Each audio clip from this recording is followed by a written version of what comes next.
house alive. Gonna set the whole goddamn place on fire.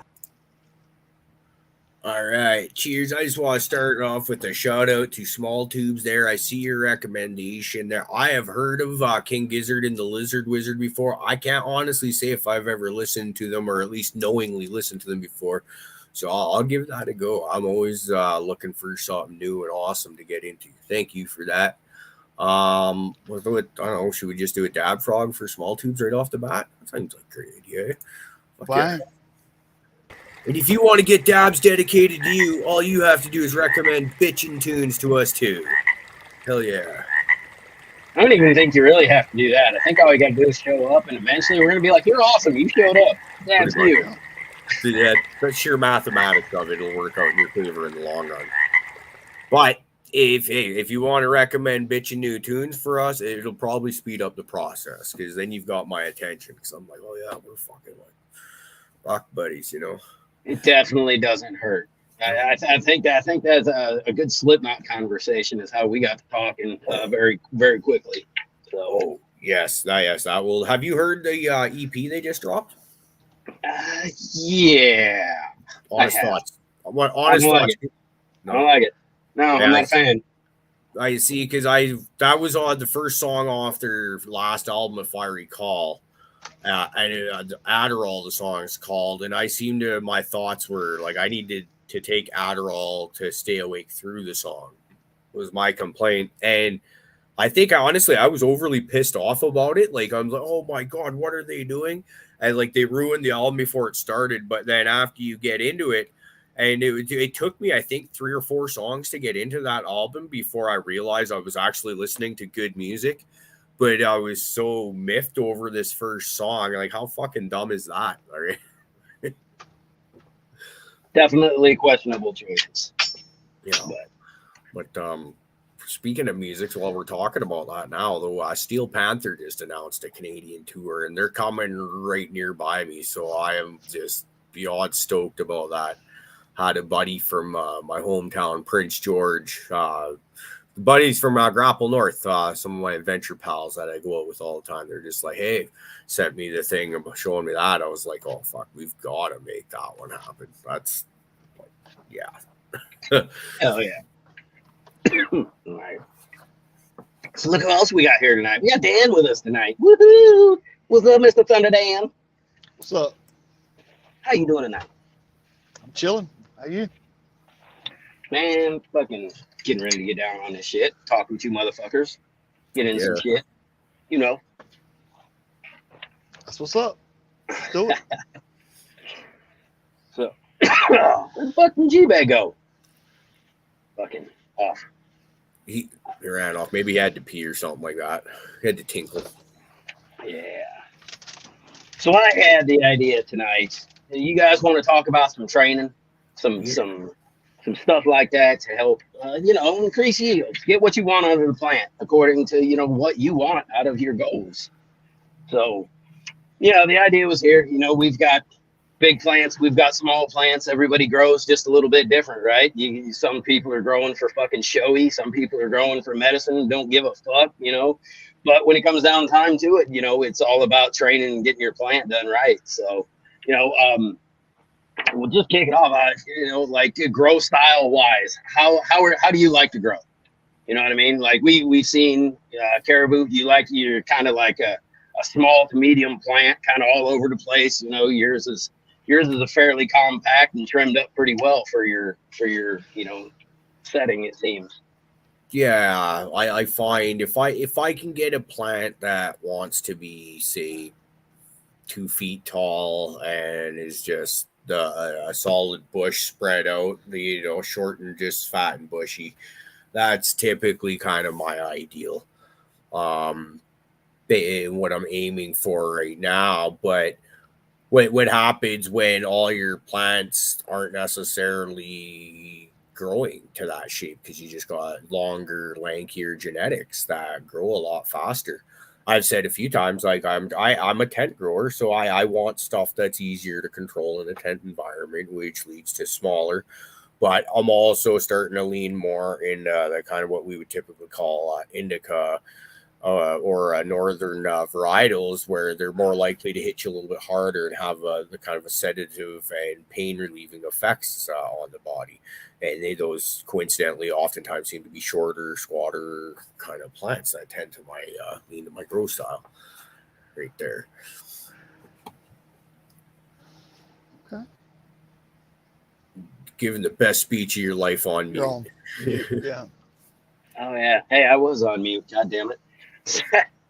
So as it's growing up, how are you trimming? You know, how are you deciding what you're keeping and what you're taking off? You know what I mean? Well, as it starts, I'll start looking at the bottom of the plant and kind of farming clones. I'll say, like, hey, if that's not something that I'm going to want to grow and get buds off of, but that'll make a good clone in a few weeks. So I'll start, like stripping a bit of leaf material off that and whatnot.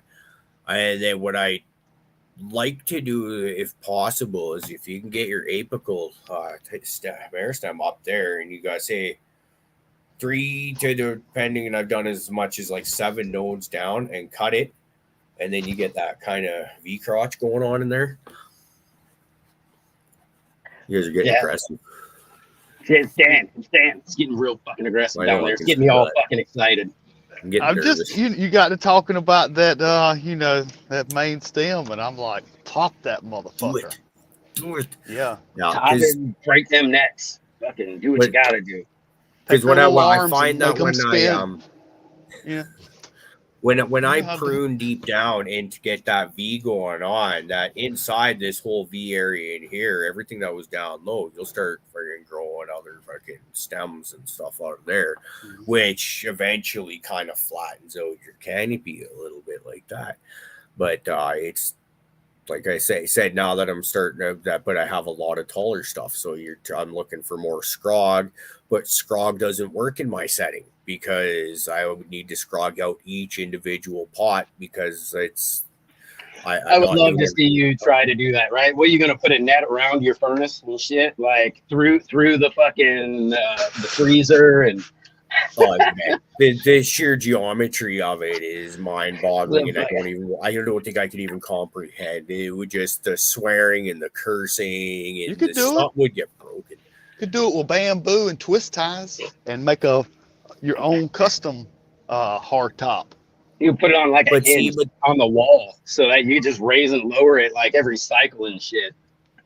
But see, the problem is I'm always moving stuff around because nothing, like everything, like I said, I always got the cycle going. So what would happen is I'd get this really sweet scrog going in this little fucking tight phone booth of an area, but then I need to get to that one plant right over there in the far corner, and oh shit, I can't.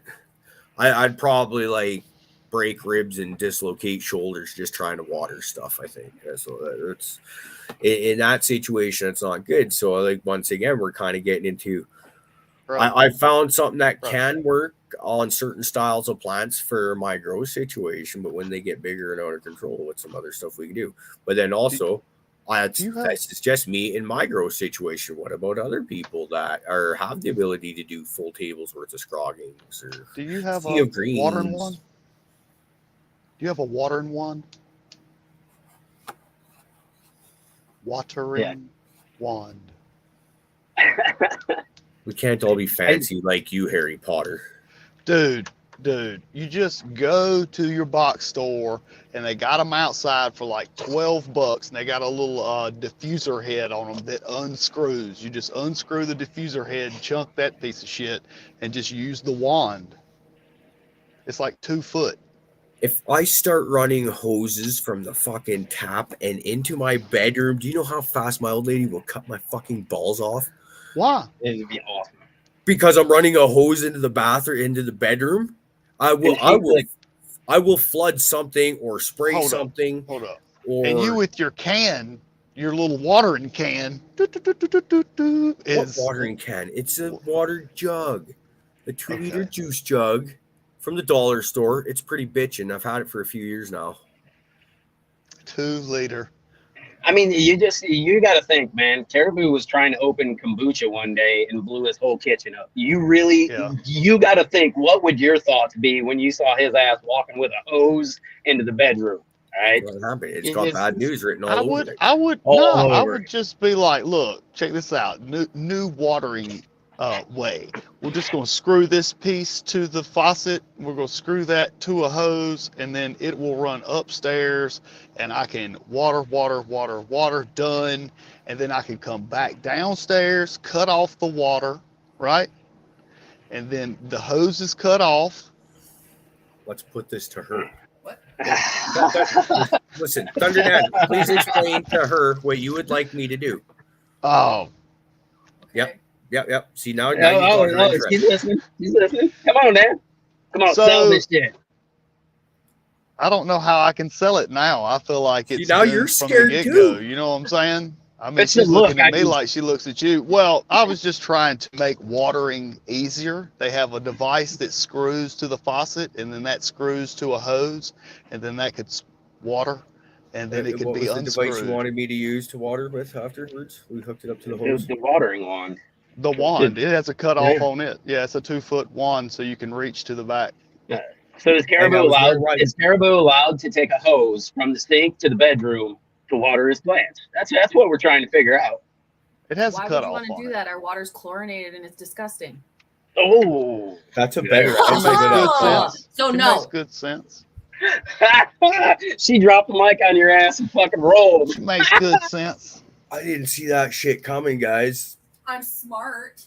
Well, I didn't say you weren't. I just Good job. He didn't tell me y'all had shit water. But damn. All right. So I'm utterly speechless. So you let me walk into that one, Caribou. You see what I'm saying? yeah, I good feel job, like I Caribou. walked How you into gonna that throw your as well. friend out like that? I thought one of us was going to end up dead there, and I was hoping it was going to be you. And then It she would. drops some science on us like that. Holy fuck! Yeah. That's worth a dab. That was great. I said, you know what? That's better than a dab. That's worth an ass kicking. It's an ass chicken. Fantastic. So bad.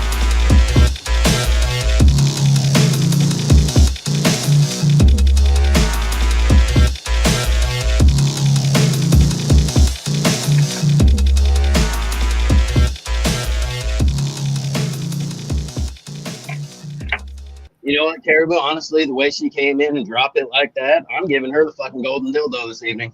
She fucking won it. Yeah. Just is the fucking recipient this evening. You hear that, hon? You got the golden dildo. I was thinking that. Want to do dance?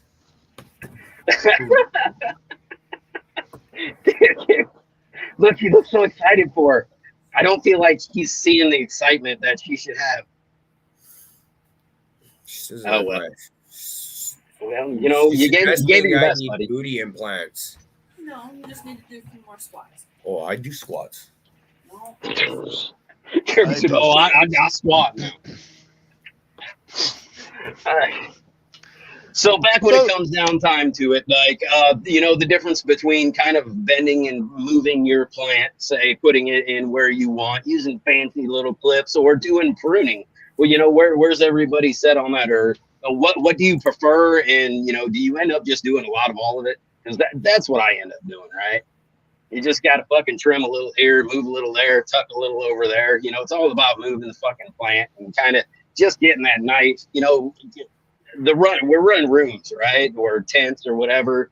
We really don't have, you know, we'll talk about outdoor, but you know, since we don't have that kind of like guided light that's hitting all parts of the plant, we're trying to get that canopy fucking trimmed up. So I'll tell you what I'm bad about is, you know, when it starts growing, you're about 2 weeks in the flower, and it shoots out those little sucker shoots where, you know, if you leave it, you'll get a half-ass decent bud, but you're just like, you look at it and you're like, fuck it, we'll leave that one. That one's going to give me a real nice bud this time, and it never fucking does. Gives you a half-ass one every time. It's like, everyone else is so bad about that one. What you smoking tonight, Fluff? Boogeyman. Okay. All That's right. it. Hey, man. Wow. Hey, Wow. a little Okay. bit. Well, Um, you know what? I haven't been able to do much, and so I get here and I get to talk to you guys right now, and it gets me all fucking wiggly and jiggly. You know what I'm saying? Well, did you miss us? I do miss you guys. Aw. I feel like I got like a little tiny dog humping my leg right now. It makes me Yep. feel good inside. Getting his strokes in. I like to pop them. No matter, well, usually if the first time I run them, I let them do their own thing and just show me what kind of plant they're going to be. Are they going to, the bottom's going to reach up, or is it going to look like a Christmas tree, or, you know, whatever. But I still like to pop them because twisting and pop them, it just makes, you know, better cell walls, and that moves more nutrients, and, you know, they can hold up the buds they're actually going to produce, you know, and all that jazz. But the second time, most definitely about node 8, I like to hit them bang. And then I usually keep about 6, the 3 on the bottom, and then not the bottom, but I clean up there to, I don't know, man, like nodes 4, 5, and 6. I keep as far as branches, and let those 6 come up, and then from those 6, I try to top if I'm going to table it, and then I try to clean up the basically the armpits and all the jazz before I flip the flower. The last one I did was probably to 6 nodes to the end, and this time when I flip it, I'm gonna do to 3. Fuck it. So I always wondered, right? Like, growing out new ones, testing. I'm always one who I like when the very first fucking branches try to reach to the top. You know what I mean? I love when it's a race to the top. When that plant wants to be its own fucking candelabra. That is, you know, that's my jam right there. But even when you have a decent plant like that, do you still take off those first couple rows of branches and then just let that plant go, or do you try to keep that bottom branch ever? Nope. Nope. I usually cut the first 2 always because they're so thin and small, man. And I just clone them. I do what Caribou said. I just take them as clones, man. You know? Yeah, I was wondering, because it's been one that I've been kind of playing with here lately. Is I've been wanting to see, you know, those ones that reach up top. I'm the same way, right? They got to go. Every time I try to grow them up, they always end up either getting canopied out or something fucks up. That, you know, I've never really got them quite all the way up there and I've never been happy with whatever comes off of them. But I've got some that are showing potential, so I'm trying it again, and that's just why I was asking, because these ones actually are. Even with the top. You're going to trim it all the way to 1 nug? You're going to trim it all the way to the last nug? Because that's the only one that's ever good. The one below it sucks. The one below that sucks more because you're just getting further into the shade line. Because you've got all the rest of that plant above it.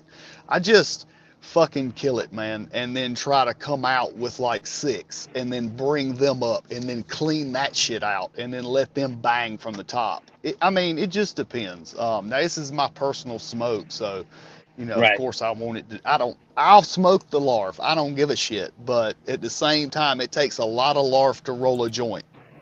Right. Well, and that's the other thing, you know, with you know, part of this whole conversation is it really depends on what you're trying to get out of your grow, right? Are you trying to fucking slang this shit on the corner? Do you need, you know, visually appeal? Do you need that bag appeal? Do you need all that shit? Do you need the fucking buds that are gonna sell by visual only, or are you good fucking, you know, smoking them little popcorn bitches on the bottom? Because, you know, me personally, I intentionally leave a fair amount of it because it just ends up getting rolled into my edibles. We use a lot of edibles. I make a lot of topicals, so I don't mind if it's there. And, you know, when I get around those bigger buds, I'm still doing the job to trim the larf off, to trim those sucker branches off, and still make those tops, those fucking respectable bad motherfuckers that are supposed to be there, you know? Yeah, I trim very discriminately personally. Like, I'm with you. I will smoke the larf. I got no issues with that.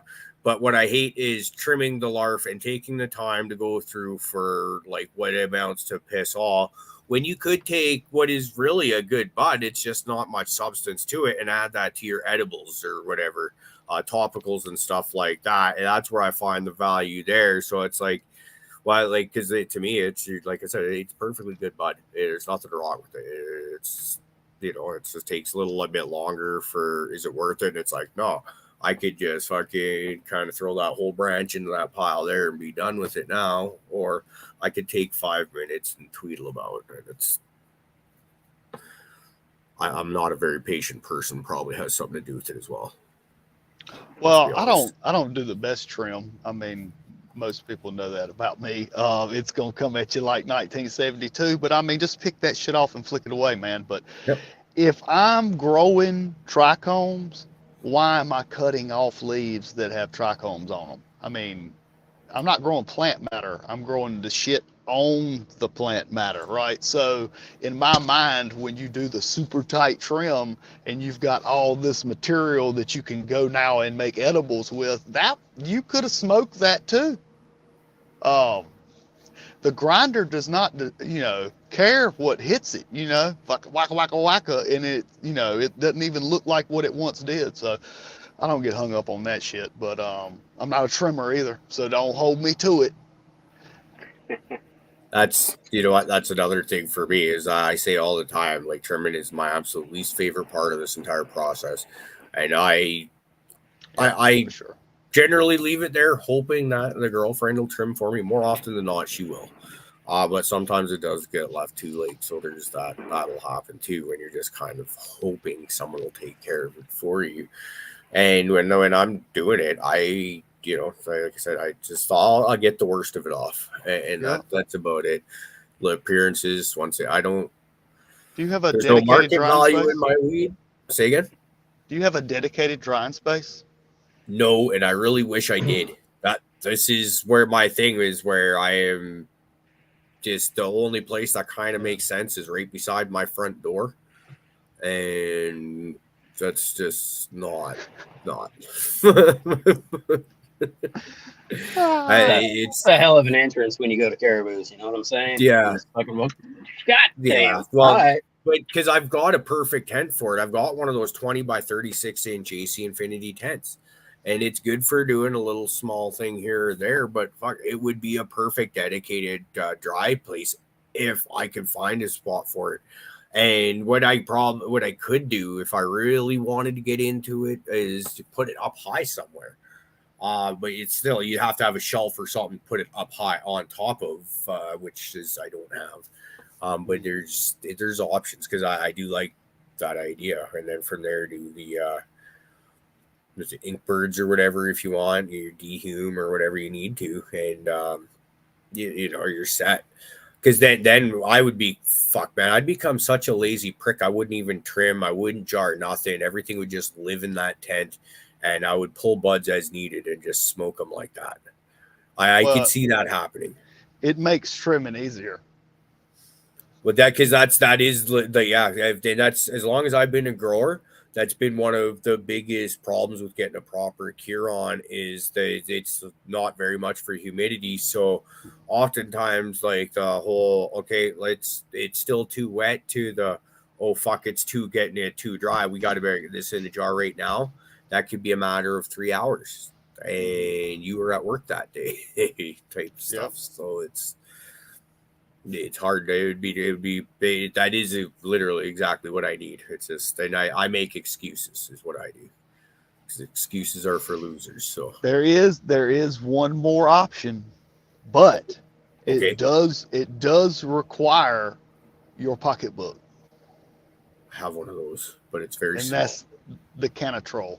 See, but then they make better ones. They make other ones like that hold way more. I'm just saying. There are options out there. You are correct. That one, I don't know. That one's like the most ridiculous option, I feel. Well, that one's so expensive and so little for what it fucking does. They say 2 pounds. 2 pounds. I mean, yeah, like I said, little. Dude, bro, one indoor plant, you got the fucking whole thing taken care of. Then some. Well, it's just not big enough. But the beauty I see in that is the same reason why I built my shit in a building. Because if I leave this property and move to another property, you better best believe I'm just going to have a dude that picks these motherfuckers up, pick it up, and take it to the next spot. I'll just disconnect my shit, the power and the fucking AC and shit, He'll fucking come move that motherfucker. I'll have to empty it. You know, it's got all kinds of tools and shit in it. But the Thunderdome will land at the next spot, and I will hook that motherfucker back up. You know, the same as the Canatrol or anything like that. You could take that shit with you. You're not like having to invest in a space if you're not gonna stay there forever. You know what I'm saying? This is true. Yeah, it ain't a bad idea. It's But just for what it is. When I think about stuff like that and how much one of those costs, I'm like, fuck, I could probably catch at least a half a dozen concerts for the price of one of those. And I just sometimes I got to value or weigh out my priorities here. Do I want to smoke dry weed, or do I want to have a rocking good time while I smoke that dry weed? That's the thing, right? I sit here and I whine and bitch, you know, about the cost of that thing. But if I didn't have a beautifully fucking perfect room to dry my shit in, I'd probably be a little irritated and looking for fucking options too. I don't know if I'd spend that much. I'd definitely go a little on the other end, but I can definitely see your justification in that term. You know, it's just I am fortunate, and sometimes I forget to think that other people definitely are not. You know what I mean? Yeah. I mean, I built a room, but that's a Right. veg / dry cure spot, and I can hammer that motherfucker. So I see the beauty in it. Now mine's way bigger than the Canatrol. That's what it turned me off, was how small they were. Like I would like a big one, you know. But fucking lobster. Oh man. Cheers. Fake lobster. You know, but that's the biggest thing. No matter how much you train for success or pop, twist, defoliate, whatever nutrients you use, if you can't dry and cure it correctly, you're hit, bro. Whatever you had in your room that made the hairs on the back of your neck stand up, that shit is gone. You know, you got to hit it just right. But if you do have a spot, like my spot, that shit's been hanging for like 38 days. I can just go get a branch and smoke it. See, you got like your own walk-in refrigerator where you got like sides of fucking cows hanging there. You're just like, I feel like steak tonight. Fucking whack a slab off, throw it on the barbecue. It's kind of nice. It's kind of nice. I'm so jealous right now. Yep. Yeah, mine's got a bunch of like Christmas decorations all around it, but other than that, yeah, it's weed and Christmas decorations all in a perfectly wonderful environment. Yeah, it is. It's great to be able to just walk in there and literally like you go to give it a test run, you just snap a nug off. It's been hanging there 30 fucking days, you know. So just snap a nug off, give it fire up. Thing tastes great, it's perfectly fucking moist. You know, it's everything it needs to be. And that's when you just fucking, and you can harvest. You just trim and get it in the jar at your leisure. You know, it's very nice. Definitely the way to get. It's worth it if you have that option, for sure. Yep. You guys are making me like question my life decisions and shit now. Like, fuck, well, I don't have a walk-in friggin' dry. Well, I mean, think about it, man. We spend tons of money on veg and flour, and then you hit the dry, and you're like, well, what's going on with the dried? Motherfuckers got like makeshift shit, and fucking I do this and I do that, and it's like, if it was just as easy as all that money we put into veg and flour came out amazing in the smoke at the end, then dispensaries would be whooping all our asses, right? You know, these motherfuckers ain't putting out dog shit all the time. It just gets lost in fucking translation, you know, from here to the fucking dispensary. You know, the good part about us is we can keep it in a better controlled environment than they are. Not constantly, you know, all the shifts, all that bullshit, you know, and temperature, humidity, all that before it even gets to where. Well, shit, now you got me wonder, maybe our oldest daughter doesn't need her closet. And I'll just turn that into my spot. She's not here most of the time anyways.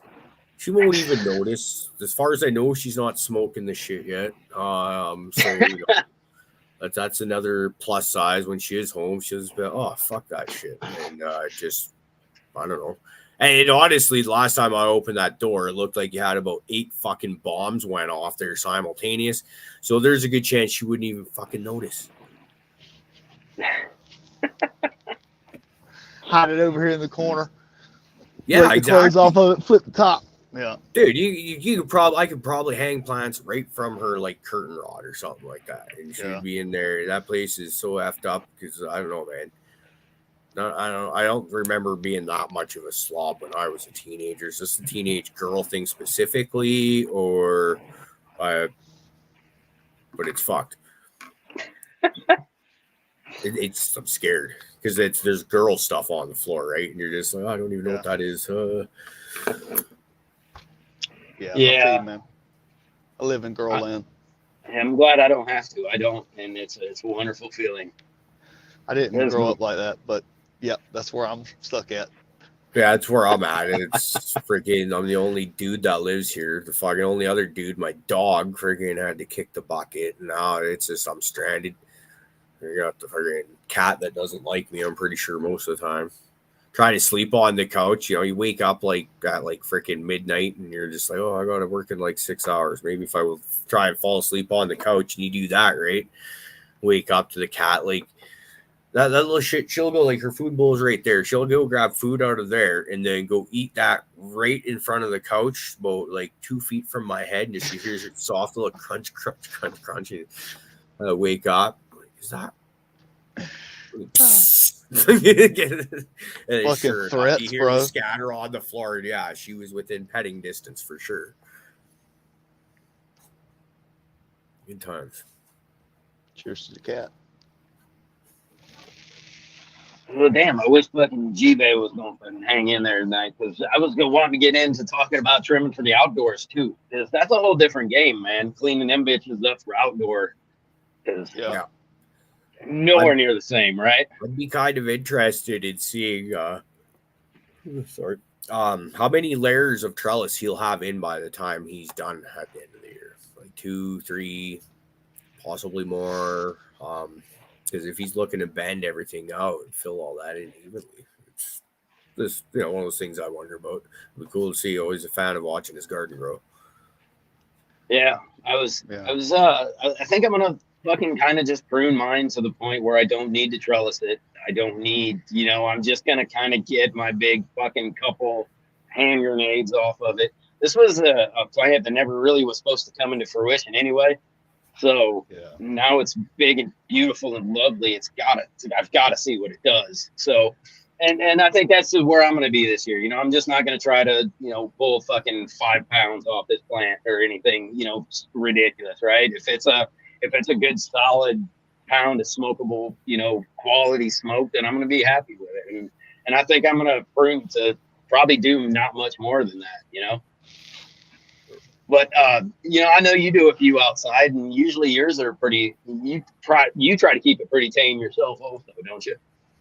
Yeah, I try to pull them and stake them so that they're open, so that the air can get through there. That's the main thing I try to do, because we will get fucking days and days and days of fucking thunderstorm, bang, bang, bang, bang, bang, right? And so if it's all clumped together, then more than likely it's going to be a rot situation. I also think clumped together, the fucking moths like that shit too. They like to lay their fucking eggs in there where you can't fucking find them. Or you can't see the fucking worms when they pop out and they're inching around, Absolutely. That's a way to actually find one of those fucking caterpillar types. You go through your plant and all of a sudden you've got this one leaf just fucking tacoed, right? And you're like, well, fuck that one leaf. Look, you untaco it, and you got a moth or a caterpillar who's cocooned himself inside of there, and that's usually a sign to look for. So yeah, if you find one, there are hundreds. Oh yeah. But as Kingfisher was saying, right, cleaning out the middle is going to be super important. Right now, loving the fact that this is it's a beautiful structure. It's just nice spacing on this thing. Big leaves, so I can kind of get in there. You pluck out a few fan leaves right now, and it just looks like it opens it up. They're just. They're the size of my fucking chest right now. You know what I mean? So you pluck a few and you can really fucking open it up. So, but right now, everything's good. We're dry too. So it's been helping. and that's helping me because I really I can't get out there to do that work to it right now. You know, I can wander out, look at it, and I get a real good plan of what's going on for when I get loose. But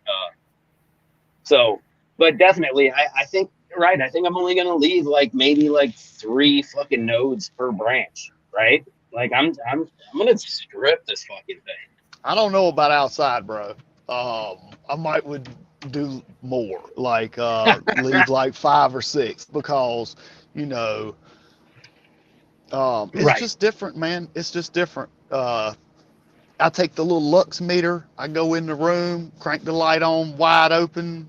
It says crazy ass lux shit, right? And then you go outside to the sun and you point at the fucking sun, and this motherfucker is like, it's like, holy fucking shit. No way it compares. And so, you know, I feel like the 3 node thing is good for inside. I mean, I've done up to 5. I'm gonna do 3 on these that I flip when I flip them. But outside, you kind of want some leaf material and shit on the inside of the plant. So when the wind hits it, it's just not a fucking skeleton with these pom-poms, right? Because that just leads to broke branches. Especially if you've got nugs the size of footballs because you pruned to the 3rd node and now they look like the fucking jar. It's like, look at my nug. Can't even stuff It was one nug in a upside jar. down. Yeah. Fuck, man. Well, come on, man. You're really making me feel like taking all my fun away right now. And I know you're right. That's the worst part. I think it would be So- fun to grow a field of footballs like that. But what do you think? Because right, I mean, it would definitely be ridiculous. I was definitely talking huge, ridiculous nugs. Like I'm gonna be worried about them the whole time. And when you harvest them, you're gonna break them down to fucking, you know, way down anyway. So it's only good for like basically the photo at that point, right? But what do you like to? So you say like five for outside, you're saying? You think you like?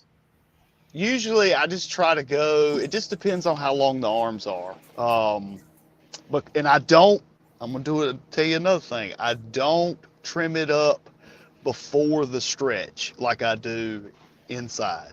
So inside I trim up before I even flip the flower because I'm trying to put all the energy on the ends of these motherfuckers. Because what I've noticed is in stretch, you get 3 to 4 more nodes, right? So if I've trimmed up to 5, then I'm going to end with 9 on the end of the stalk, right?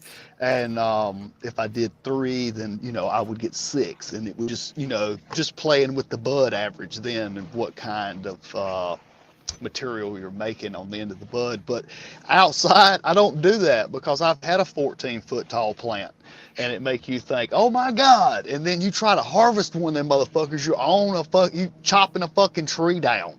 It's retarded. So no need to do that. And at the end of the day, I figured out I grew a bunch of stalk that year, not a lot of bud. So trying to maximize the bud, but so I'll let it go ahead and stretch with all its nodes. And then after it gets done stretching and shows me all the little hairs, then I'll go in there and strip all that shit out and then let it do its thing. But I don't want to give it infinity strength to just be, you know, oh, it was a 5-foot bush and then I stripped it and then it flipped. And then, oh, now this motherfucker is a damn 10-foot bush with all this shit out here on the ends, you know? Because it gets a lot of energy, and if you hit it, if you have a good season and it fucking rains just a little bit every couple of days and gives them enough water to really use that energy, it's outside. Yeah. Do you know how happy I would be to be able to actually justify using a chainsaw to cut down one of my pot plants? That would be like, I could probably die a happy man at that point. Yeah, man. I mean, when it comes to harvest this year, I already cannot get my loppers around the base of my plant. It's already too big for that. So we're already at the point where it's either a hand saw or a fucking chainsaw anyway. Yeah. So hatchet. I used to take a hatchet to the woods, hatchet them motherfuckers. But I was starting them in February. I was trying to do a single run all year for flower for all year. So it was a different mindset than trying to. I really like inside because you kind of concentrate on growing instead of being outside and you're like, YOLO, motherfucker, you know, like I'm gonna dump a bunch of nutrients on you and stake you up and fucking try to keep the bugs off of you. But at the end of the day, it's a fucking, you know, it's a crapshoot. You just roll the dice on flour. No, it's not a crapshoot. It's how much work you put into it. I mean, that's what it really boils down to. Yep. You can prevent pretty much anything if you're going to put the time and effort into it. Except for a hurricane in, you know, True. late August, October, you know, September. Truth. All right, a hurricane gonna fuck you up, but yeah. You usually got a pretty good idea of when they're coming through, though, too. Yeah, what am I gonna do though? If they're in the ground, Caribou, go out there and get them stakes up. Hold buddy. them. Yeah, that's all you can do is I've seen the machines where they go in and they dig in underneath the tree like that and they lift the tree out of the ground. You need one of those and you just put them in the house for a day or two and let the hurricane subside. Yeah, just a day or two. Put her in the house for a day. Just park that bitch right in the garage. Hey, look, I got a story like that. They so I had it off down in the woods. Put them in the Thunderdome. I had a spot off down in the woods, and it was, you know, not on my property, off down in the woods. And one day I walked through there, and I noticed that they had markers around, and there was a string, and I was like, holy shit, this is a fucking tripwire. And so I kind of walked around and looked and said, oh, holy shit, somebody is surveying off my property, the next dude's property, this other guy, you know what I'm saying? And what it was a logging company was coming to fucking log this stretch of land that was behind me.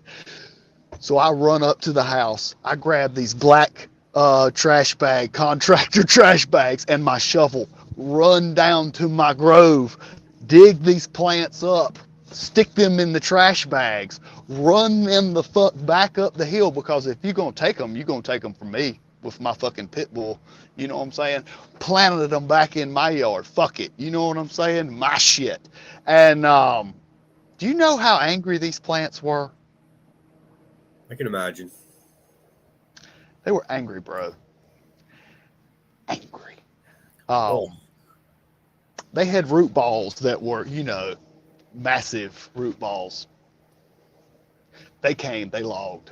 It was whatever. Speaking of angry, that friggin' 9-pound hammer female I've been talking about that I was gonna breed up with, but the male flipped to, like, before I even flipped it, just decided, oh yeah, I got balls, I want to show them to you. And it's like, well, you're still on an 18-hour light cycle. What the fuck? But anyways, it's female partner that we got so fucking bereaved over that whole incident that she just kicked the fucking bucket. Now, she might have got a little thirsty and that might have had something to do with it, but like it wasn't, none of the other plants died. Huh. So bitchy little one, huh? For sure. That's 2 sucks though, because actually I like that 9-pound hammer, but well, it just means it's time to try something else. Try something else or find another pheno. Start hunting through some more of it. Well, we could definitely do that. We still got beans. One thing I noticed though, that most of the phenos were pretty similar though. There was differences, but there was a fatter and a narrower leaf phenos, but more of them seem to be the narrower pheno, which is pretty good. But I think I also want to try new stuff that I haven't grown yet and start looking for keepers and stuff to working on maybe selfing. 2 cents is bugging me a little while back about when you're going to start making feminized seeds and stuff. And I've been kind of batting around the idea. I might have a go at it once if I working on those Spider Girl F2 project right now. If I find a keeper in there, maybe I'll try feminizing that. From there, branch myself out to other cool shit. Oh.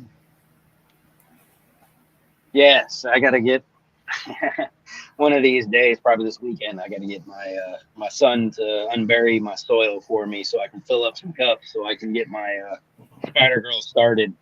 I'm gonna start those now to get them into the ground, you know, in probably say a month or so, you know. So I'll probably be struggling with them a little bit with water, you know, being that time of the year. Hopefully, maybe some rains will fucking pull in, but definitely they'll be way more manageable at the end of the season than the one I already have in the ground right now. So, but I'm excited to see what they're going to do out in the good old fucking great outdoors. You know what I mean?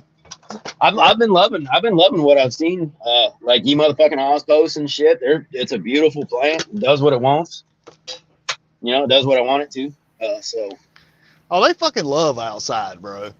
But Yeah. once I got they spray all the fucking time. You know, I never knew that was a thing. The plants looking droopy until I fucking grew inside. So hey man, what the fuck you sad about? You throw them outside, they're like fucking outside. You know, I don't know, man. I feel the same way though about going outside. So I like Yeah. start meeting all the cannabis crew and shit like that, and they start showing all their plants praying all the time, and like friggin' me, like see my plants all sad and droopy. Like, what you mean they're not supposed to look like that? They're supposed to look like that? Oh, I've been doing this wrong. Yep. Stress testing. stress testing. No, it'll be good though. I hope I find a couple good phenos, and I think maybe if that ends up being, I don't think I'll call males. I think I'll just go ahead and let those open pollinate themselves in there, and we'll have a little fucking F2 generation over here to see what that's all about. You know, a little outdoor pollinated action. Yeah, I'm excited to see what there's some pretty good looking plants. I got them going in solo cups, and I feel like I've been pretty diligent on not letting them dry out and whatnot. And so I figure probably 2 more weeks I'll be able to cut clones off and hopefully. Oh, here's the other thing. So before I forget, we got to give out the golden butt plug here. Okay, the 100-mile housing association. That's the rental management cunts, Fluff. Guess what? Uh-oh, what happened? The rental management cunts are fucking coming through doing a property inspection. And here's what: we are the only fucking people in 20 plus units that are getting inspected. Here's another weird thing. Fucking, we started they were taking pictures inside from the outside in at a cat that we had about a year and a half ago. So we fucking thumbtacked all our fucking curtains shut. What the fuck you guys peeping Tomming on our shit for? And we started opening our windows again about, I don't know, maybe 2 weeks ago. And, you know, after Danzig died and we got this cat that we're allowed to have here now and shit like that. And all of a sudden they want to come snooping through our fucking shit again. It could be a coincidental timing thing, but I'm just like, And the fact that we seem to be the only fucking people that got one of these notices. You talk to people in the complex and stuff like that. And, So when they come through on Thursday, there's going to be nothing here for them to find. And I'll be waving them all. And every time they do come in, I record them on my phone. Because there's been there's been incidences of shit going missing. Really? Stuff like that. And our teenage daughter's underwear drawer went rifled through. Damn. Yeah. So, like, you know, I'm in the shadow. I have a major effing, maybe not hatred, but like severe distrust and feel violated. Like these people, like it's, so when they come through, it's, you know, it's, you just make it so there's nothing for them to bitch about. They're looking for something clearly. Whatever they're looking for isn't here when they come through here. Good fucking luck. And it'll continue to be like that. And they'll waste their time. And it's frustrating. So they get the golden butt plug for probably tomorrow. Once again, we get back on Friday. They get another one. That's understood. I totally get it. I'm on board. Fuck them motherfuckers. Yeah, no, it's just, I'm not, and then they, like, the maintenance that doesn't get done around here, right? But they want to go and just fuck with people. Like, my thing is, in most aspects of my life, I just want to be left alone. at work, in Dude. my personal life, and all that, right? That's why I'm good at what I do for a living. Is I don't want to be bugged by my boss, and I know that if I do my job well, and he's just going to leave me alone because he's happy the work's getting done, and okay, perfect. Now I'm happy. He's not talking to me. He just, hey, the work's over there, go do it. Yep, we're good. Kind of thing, right? And Hey, same with Caribou. when I'm at home, I don't go fucking with people. I just, I'm over here being quiet. Don't really talk to the neighbors all that much. Say hello in passing, and that's about it. And then, but you feel like you're being fucked with when you're not Yep. fucking with. Well, you know what I would do if I was you, because I'm sometimes a dick, is I would go around to every room before they showed up, and I would make a list of the shit that was fucked in that room that needed to be repaired by them. And then because I would be like, yo, I'm gonna videotape it, you know how we do, and I'm just gonna follow y'all around. You can do whatever you want. But every room they hit, I'd be like, hey, over here, you notice the leaky faucet? Yeah. I put in a thing, but you know how it is. But I'm letting you know now. Yeah. Turn the corner to the den. I want to let you know that sometimes it's the molding down here at the bottom. Is there any way we can get this fixed up? Maybe when we do the faucet, they would be like, fuck, Dan's got something in every fucking room. Yeah. Wow. And then there's the last time they come through, because usually they come through every October, November, somewhere around there, and do their yearly inspections. And then if they really got a hard on for you, they'll come back and try for more a little bit later. And there's drywall fucking work that needed to be done there. And the guy comes in, after their inspection, because they had their list. And they were going to fix most of the stuff that actually needed to be done around here. But he looks at the drywall that needed to be done, and it's not like a big gaping hole. It's just fucking something shifted, and you can see it's fucking crumbled or whatever fucking behind the plaster. And he's just like I said, basically something about that being effort, and got the fuck out of there as fast as he could. And then but now here I got weather stripping in my front door that they've been aware is missing for about 2 years now. Year and a half, sorry.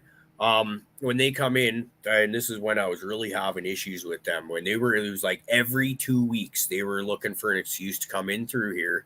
And once again, there's nothing here for them to find by the time they get in here. Your fucking assholes are barking up the wrong tree. You ain't finding shit. But it was like every 2 weeks, and I'm getting fucking so agitated, and I was fucking just going somewhere else on top of that. I forget where I was going, but I guess it's not really that important, just other than to like, leave me alone. I don't fuck with y'all. Yeah. Wow. Do you think they just like look and they're like, wait, hold on, we gave them the inspection notice. Watch, the plants are gonna start coming out. You think they're like sitting there watching, like they know they're probably fucking with you. They're like, he's gonna get all them motherfuckers out of here. Maybe. But these are also, so yesterday, their hours that they work around here are Tuesday and Thursday, something like 8 or 9 in the morning till about 2. And they were out of here by about 1 o'clock, I think it was, when I got home yesterday. And they're already gone. And I'm like, because all we just say is it's an inspection notice. Now, when they come in November, they want you to do shit like empty out the Harry Potter room underneath the fucking stairs, so they can go and look in there and presumably make sure nobody's growing. But also there is a crawl space that they got to access under, that's, people could be growing underneath there, or there could be leaky damage, shit like that. They got to look and all that. And they want you to clean all that up. Well, they're not giving me any indication if they want that done or not. And if they come in here and they want that done and it's not done, then they're just going to have an excuse to come back in a week or 2 weeks. Right? I've seen this game and how it's fucking played. So I'm like, well, motherfuckers, I don't want you here any more than you need to be. So, let's do this. Like I said, the house is squeaky clean, ain't shit to find. And, I'm not overly polite when they're here. I'm not threatening or anything like that, but very abrupt, I guess you could say. Yep.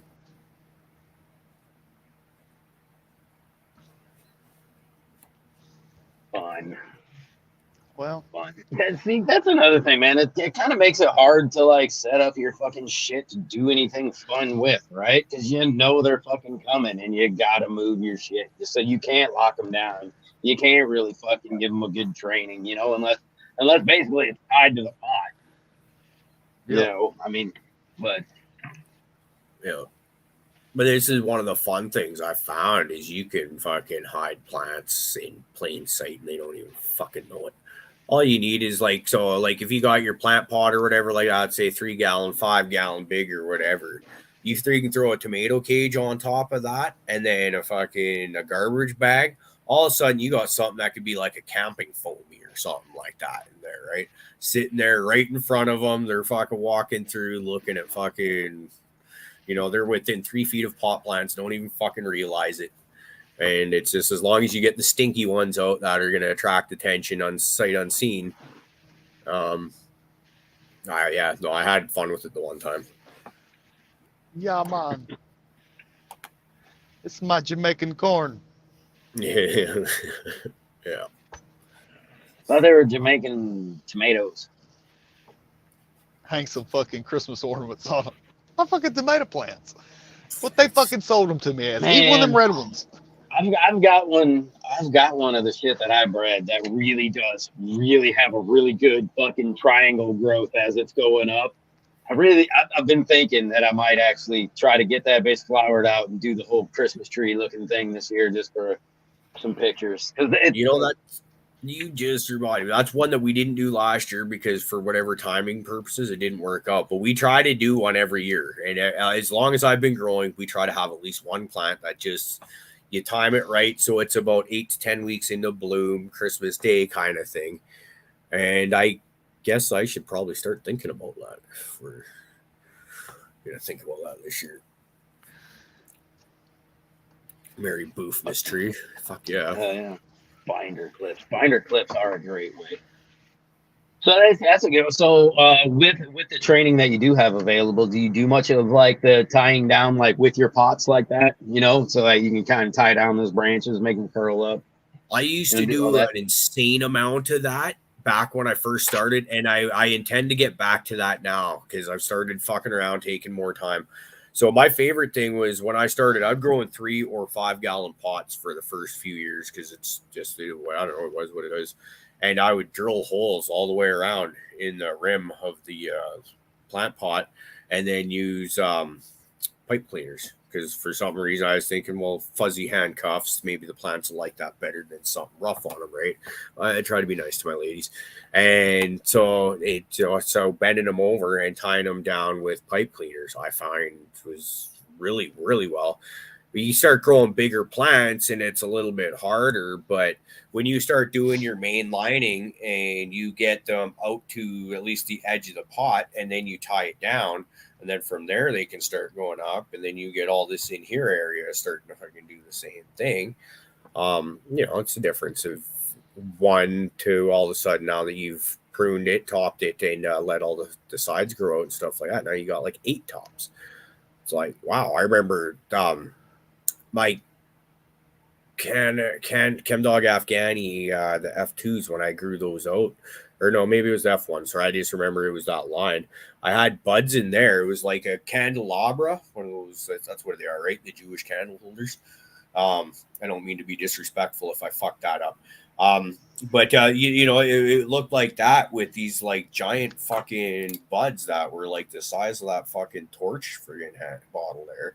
And like they were like just right hovering just under a half ounce, like 10 grams, 12 grams, 11 grams, all around there. I was just like, holy shit. Like that's kind of when you start seeing that. And as I've said, I've become a lazy grower. So I kind of just throw them in there and, you know, now I'm bottom feeding. So I can, you know, I can water them once a week or whatever, a little bit more time to myself. That's fine. The plants are a little bit more automated in that.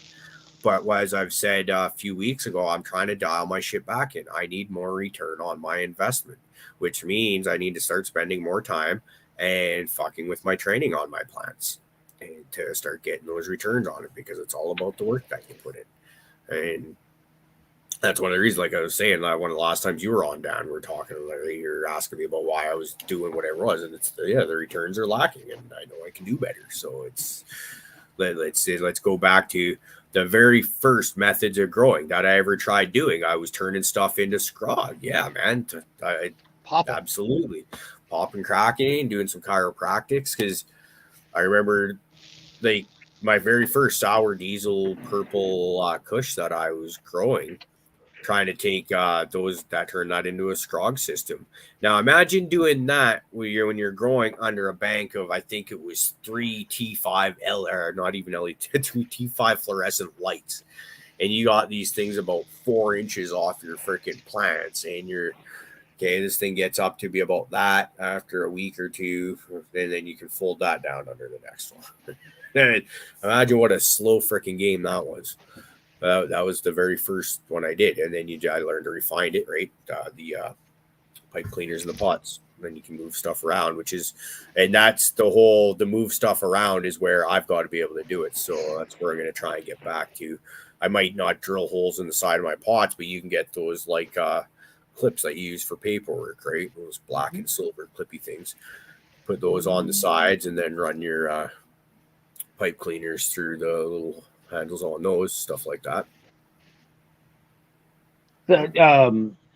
So when any of you guys ever like run like a sprog net or anything like that, do you let it grow up and then just flatten that bitch back down? Or do you kind of like let it grow to it and then start working it as it's growing?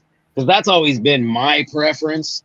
And I get some really thick, and I don't ever put like a second layer up, right? That's like a preferred way, kind of, if you're going to get that second layer, so that, you can get them all where you want and then trim that shit up and what's going through the second layer. But I always just end up doing that when I'm good and kind of like 2/3 full, I'll flip it and I'll keep moving and topping. By that, my whole net will be full and be just a beautiful layer of tops. But because I know a lot of people, they'll grow that thing 6 foot tall and then smash it fucking down 3 foot and then start moving it all around. And so it's just, what are your guys' preference on that one?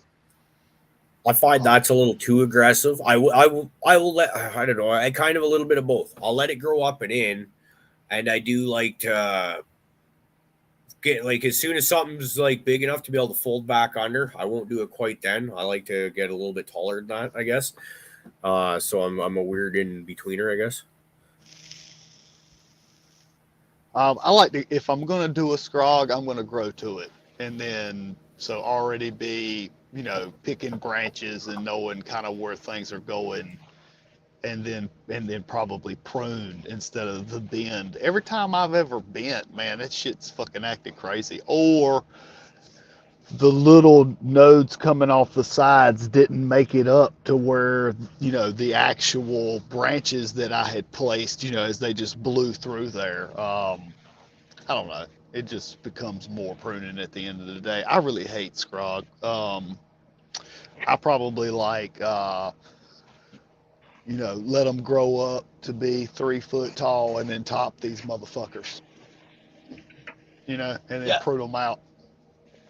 After growing with that grassroots 2x4 bed, it really got me wanting to kind of like, especially in even like my 50-gallon pot, to just freaking like scrog one pot, right? Just scrog that pot to the size of the fucking pot, one plant in the middle of it, make it fucking, just give it that area. It and you can just set that scrog up through your pot, and it can be mobile, right? It can be attached to the pot. You're not making it much bigger or wider or anything else. You can come out on it a little bit, but I've really been thinking about doing that just for fun. I mean, my new room, it's a whole different setup. So, that would be more like, I'm probably going to have to, if I end up doing any kind of scrogs like that, it'll probably end up being more like, 3 rows, just probably thinner rows to where I'll grow the plant like kind of thinner but longer, maybe like a 2x4 section of each plant, you know what I mean, being dedicated for each plant. But I don't know, so many cool fucking ways to do it though. It's just it's so interesting. I like the looks of some of those 3D printed clips people are using for bending their plant limbs and stuff over. It's Yeah. just something neat and different that I've not tried, but always interested in. I did a little bit with them last round, just kind of playing with them a little bit. And for small little plants, those, or, you know, I mean, even like average size fucking tent grown plants, you know, they make a pretty decent sized clip where, yeah, it's fun. I mean, and I don't know, they're easy to use. You know, it's just real easy to use. And if you're not used to like, I don't know, you know, you can. Fuck, I was coat hangers. Like I used to make them out of coat hangers. Sorry, just what I was thinking. Right, you can make them out of anything, like paper clips and shit for smaller branches. You can actually make those things super fucking easy with what they use. But no, man, they're nice. They're handy. I just pop them, and then I can place them where I want them. So you don't. Do you ever get into the point like so the last one I was in there, I think I was doing it just to kind of screw with you when I pop the tops and just flop them bitches over and they're just fucking laying. They're not even a 90, right? They're like fucking laying like this now, fucking all jacked up. And that is one part where those clips work a lot nicer. You know, you can get that same amount of bend as I've got in those, except they have a nice, you know, swoop to them to where you haven't put that extreme kink in that branch. Because, you know, really I should, you know, lift that branch up a little bit, give it a little support so it can grow that fat node on there, not just kind of choke it off like it is right now. And it'll grow out of it, right? It'll grow a fat node right there. But so I guess the disclaimer is, so the first time I roll up on the branch, I just pop it, right? I'm just trying to get it to work on its cell wall. When you come back to that same branch, you mess with it, it's tougher. It's got more of a rubbery feel to it instead of that green feel. It's now filled in. You can just kind of mess with it just a touch, like you just turkey calling or something on it, and it will just bend right on over. It'll just, you know, now it wants to pick itself back up, but you know, if I'm trying to get you to go over there, I'll just work that down the plant instead of trying to put something on it. I just turkey call it. Yeah, like what Kingfisher said, like I've tied their head to their ass before too, right? You can take them, move them all kinds of cool ways, and that's the cool shit, right? Too, like Colton with his bonsais and stuff, right? And you know, all those challenges, and these plants take so much, and then when you start, but you know, for general training, when you start just using some of those purposes, you can really kind of increase those specific bud sites, you know, by, like you said, working those cell walls, getting them to rigid up and just kind of get more flow through them. Sometimes it even isn't just about like, you know, breaking it so, you know, it's broke, just working it, just, you know, massaging it, and kind of, you'll notice that after you've done that one day, right, it gets a little thicker the next day. And like you said, it gets a little more rubbery, right? And then you do that another time, and all of a sudden you start to get more into a woody stem, you know, if you keep doing that. So, but yeah, even shit like that, just massaging the stem, maybe giving it a little bit of a rub. It's quite beneficial to the ladies. Yeah, we're all about that. We are. We're all about giving the ladies a good stem rub. Right. You know, I was trying that the other day, man. Fucking get a good stem rub to explain this, you know, because I've got that good granddaddy garlic male outside, and he stinks, right? Like you roll up on him, the breeze blows, and you're like, God damn, smelly motherfucker. But I can't tell you what the fuck it smells like. I can't do the stem rub thing. Like it's loud and it's gross. That's what stem rub is. I'm with you, man. I don't get the like, I know people, like, they can give you very detailed smells. So I'm not sure if that's a hiccup or a burp trying to come up there, but like very detailed smells, and like this is gonna smell and tell you what the progeny might smell like that, and particularly off a male, which blows my mind even more. But I usually just kind of have this sour, kind of almost pukey smell. I think I get that when people talk about one that smells like puke. But for the most part, a lot of these plants just kind of smell the same. Some are a little bit stronger than others. But I will say I did have one of Westport's Nakatomi Plazas. I had a mail that smelled like really sugary, sweet, and fruity that I should have fucking kept. For some reason, I can't remember what the reason for calling it was now. But when I look at how that 9-pound hammer it was a little too sensitive for my likings. I really wish I had that 9-pound male now, because when I look at his female that I have growing that's getting ready to be flipped anytime soon now, like that's a nice bushy, like just like what I was talking about, where I like, it's a million fucking nodes in there and they're nice, tight, compact. Plant's not going to get too big. It's we'll see how she is in a few weeks. One of those claw grabbers. I hear you, Supreme. I'm about fucking needing one of those too. But that's just to get shit off the fucking ground because I'm an old ass motherfucker. Haha. You know what Trey K said? That's funny, right? You ever pick those leaves off and you just smell the pedial, right? Like right after you did it, you're like, but do you ever taste it? I'm just like, Yep. give it a little lick. Yeah, give it a little lick. See how she tastes. I like that. I've never gotten anything fucking like, oh my God, that was amazing. I've gotten one that was like a touch sweet. I thought that was kind of cool, but that's it. Yeah, I think that's just chlorophyll taste, Yeah, mostly, that's all I ever got from it. But I had one, it was kind of like, you know, when you go out and you get a little bit of honeysuckle, but it's like the honeysuckle ain't quite ready, right? So it's more plant matter than fucking that nice sweet honey. That's kind of what the end of that leaf tasted like that day. I was like, well, shit, that's a little different. That's nice. I've noticed that the ones that smell fucking gross are usually fucking loud as shit, whatever they turn into. Sometimes the stem rubs kind of have that sweeter celery kind of thing going. I mean, it just depends. I got some in there that smell like trash can puke when you rub them, which is, offensive as shit, but I'm hoping the bud will be something else. But if not, hey, that shit'll get smoked too.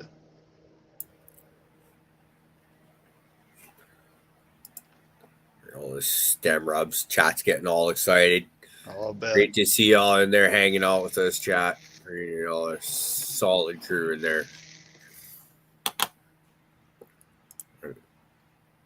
Actually, you know what? Since we're also talking about chat and how awesome they are, let's shout out our Patreon supporters too. These are the ones that, as we say, live chat makes it rock, but Patreon supporters make it roll. So starting at the top, let's go to, we got Hooli, we've got Green Widow, Fragrant Lilac, we've got Delman, AWOL Gina, Blue Kiss Gardens, 2 Cents, Kingfisher, High and Tight, Thunderdan, Day Neutral Preserves, 311 all mixed up, Noob Grows, Ziggy's Garden, South Nelson Farms, G-Base Genetics, Chef Paula the Great, Crazy Pop Mom, and Raider Dank Vader. Thank you all so much. It's we really appreciate all the support that you guys get from us. The new thing that we've got going on is that we're trying to make it, hopefully it'll sort of work as possibly as a workaround to like the super chats that the monetized YouTube channel can do, is we've been trying to pimp that buy me a coffee thing. We've had that up and running, and we have had an insane amount of support on there from our brother Hooli, who that brother bought us 40 doobies. Like holy shit. So thank you very much, brother. That is you got us good and bumping for a good while now. So before my old lady came in and just straight up fucking mic dropped some science on us there and shut that conversation down, Hooli was the original intended recipient of tonight's golden dildo. Here you go, brother.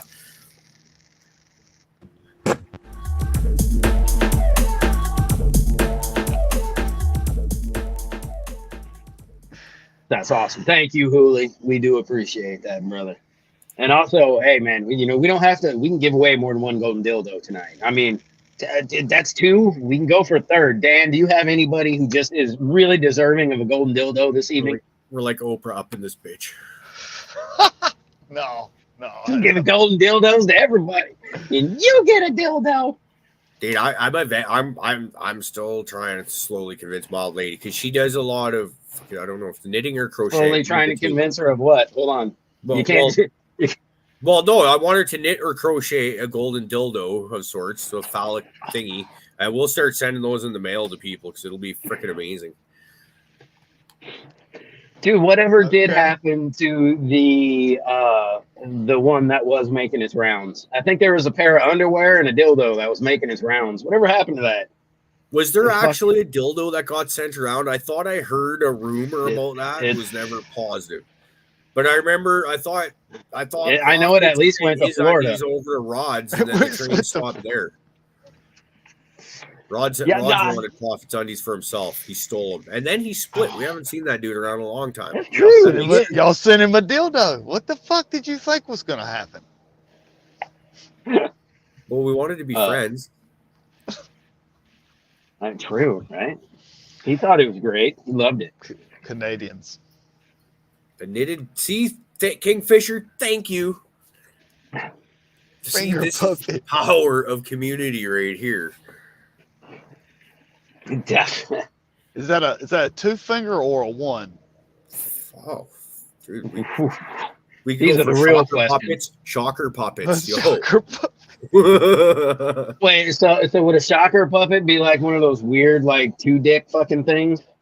Like if you're gonna make it like the golden dildo, does it have to be like? Yeah, that was like some shit back in like the 80s in the fucking Penthouse magazines. You can see a weird mutated 2-dick thing. Is that what you got to make? What about what about the fucking like when you go into the condom machine at the fucking in the bars and stuff like that, and you have those French tickler fucking condoms? Bro, in there? do you know how expensive those things are now? Who carries that many fucking quarters around with them? Only like fuck. If I got that many quarters, I'm going to shoot some fucking pool. Is there Right? even there's machines Yeah, that they're keep still quarters around. in America still? Oh fuck yeah, dude! Every one of those gas station fucking things that you can get the French tickler or the condom or any of the random fucking fun sex toys when you're all like on a road trip and Yep. you go, hey babe, look what I got. Oh yeah, they all take quarters and it's $1.50 now. God damn it! Damn. God damn. Walking in jangling. I know, right? It's fucking crazy. Who's carrying $1.50 quarters with them anywhere? Nobody. They're in the car. Right. And do you know how embarrassing it is to go out there and be like, baby, give me some quarters. And she's like, See, for what? And be like, what you the find car out wash. later. They need to put a debit scanner on those fucking things, because then you think, like you said, nobody's got a fucking handful of change anymore. Everybody's No. got a debit card on there. You fucking think you're about to get laid. You think of how many rubbers and fucking weird shit you're gonna sell out of those things, little poonhound pictures and stuff. Fucking the person just be like, zzz, zzz, zzz, zzz, zzz. Let's load up, boys. Start fucking peeling out the French ticklers to your homeboys. We're all getting laid tonight. And y'all go home fucking dick in your own hand because none of y'all got none because you ain't got game. But it's Damn.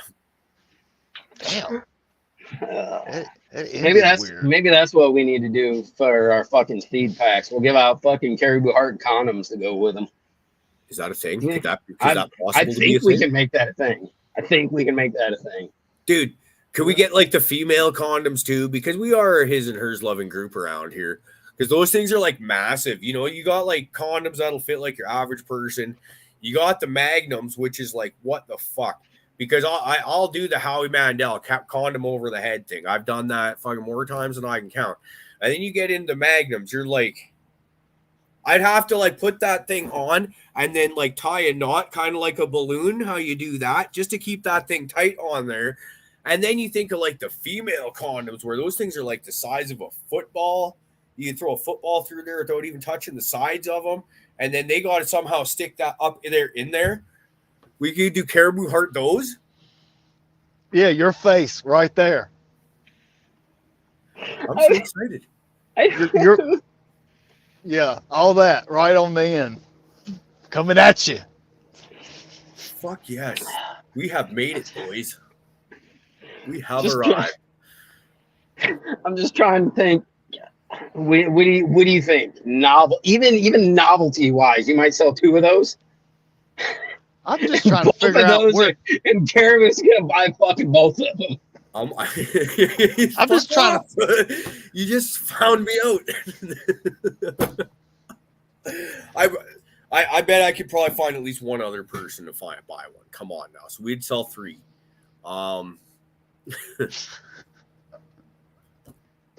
Yeah, you're right. At some point, I'd have to fucking buy one too. Just fucking give it out or fucking pass it out.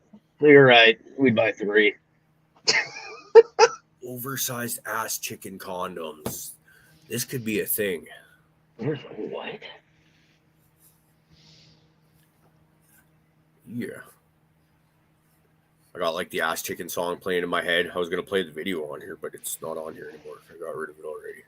What did you do that for? Well, I don't know. Well, so I get less confused at the end of the show, and I know which ones to hit and not hit. I started doing that actually, so I do know. I lied. It's been fire. Well, in that case, better just go ahead and dab it up. Yeah, we can do that.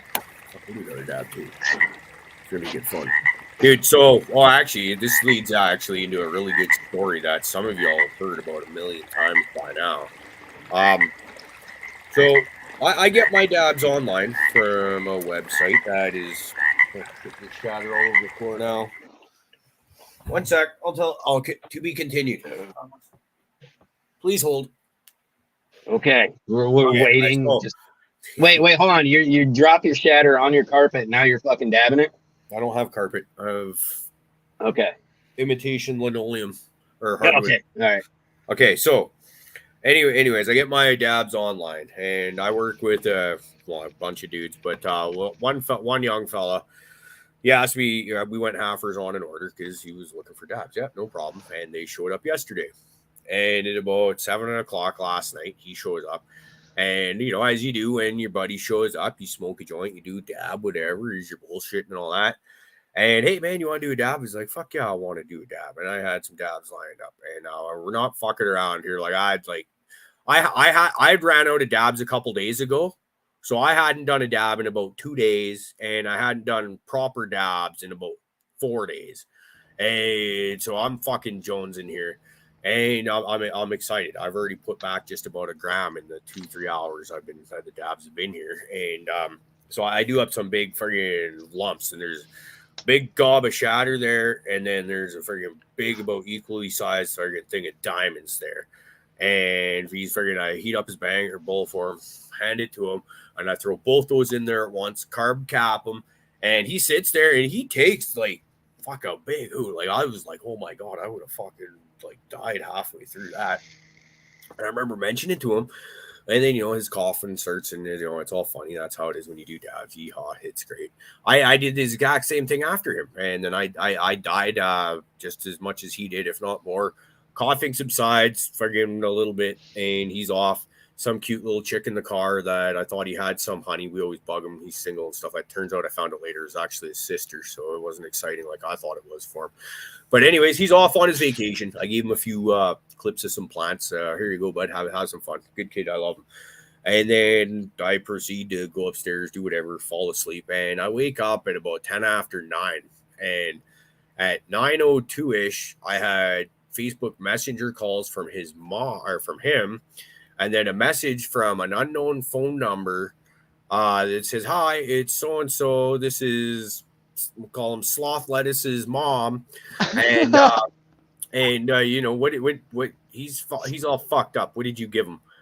I'm just like, what? Like, I just, when you got that fresh from a nap going on, I that's where I'm at this moment. And I'm like, oh my God, like, I just gave him weed, And so I call right away trying to figure what's going on. And he's so fucked up. He's fidgeting and twitching. And I'm like, that sounds fine. Like, what the fuck are you calling me for? And then she's like, he's hallucinating. He's talking about that he's seen Jesus. And he's talking to my dead mom, who I had met before and I know has been passed away about 5 years previous. And I'm like, holy shit. And she's all freaking out because her kid's all fucked up. And now I'm all like, I did the exact same stuff he did out of the same jars. I was the one that lined him up and everything. And I'm like, why the hell is he all fucked up? And his mom's freaking out. And I'm just like, this is like, I killed sloth lettuce. And, I was like, okay, well, I sure heard that. No, she's like, she wanted to know if it's laced. And you know what? With all the people dying from dirty drugs, very fucking, she had every right to wonder. And in my opinion, she did the absolute right thing. And I sure heard that, no, all my stuff is organic and all that, even though this wasn't my stuff we're smoking, but I was smoking the same thing. I'm fine. It's just, he's way fucked up, probably greening out Tell him to go to bed. He'll just get a good night's sleep, if anything. Conversation ends, but that's like an adrenaline shot, so I'm not getting back to sleep anytime soon. And then I get a call from our foreman, one of the foremen we work with, and like he doesn't call me for no reason ever. Might text me about Blue Jays. That's about it. And he sure as shit doesn't call me 3 times in about 5 minutes. And every time I pick up, it's just nothing there. And so I called him back. Well, I don't know if I explained before. This sloth lettuce guy, he doesn't have my phone number. We talk on Facebook Messenger. His mom doesn't have my number. And it was my foreman there that gave him the number. And he's explaining that. And now we're both talking about this and the whole thing. And, like, yeah, we'll give him a good razzing when we figure show up to work. And I text his mom a few more times throughout the day. Is he okay? And yeah, he seems to be almost immediately after I talk to her.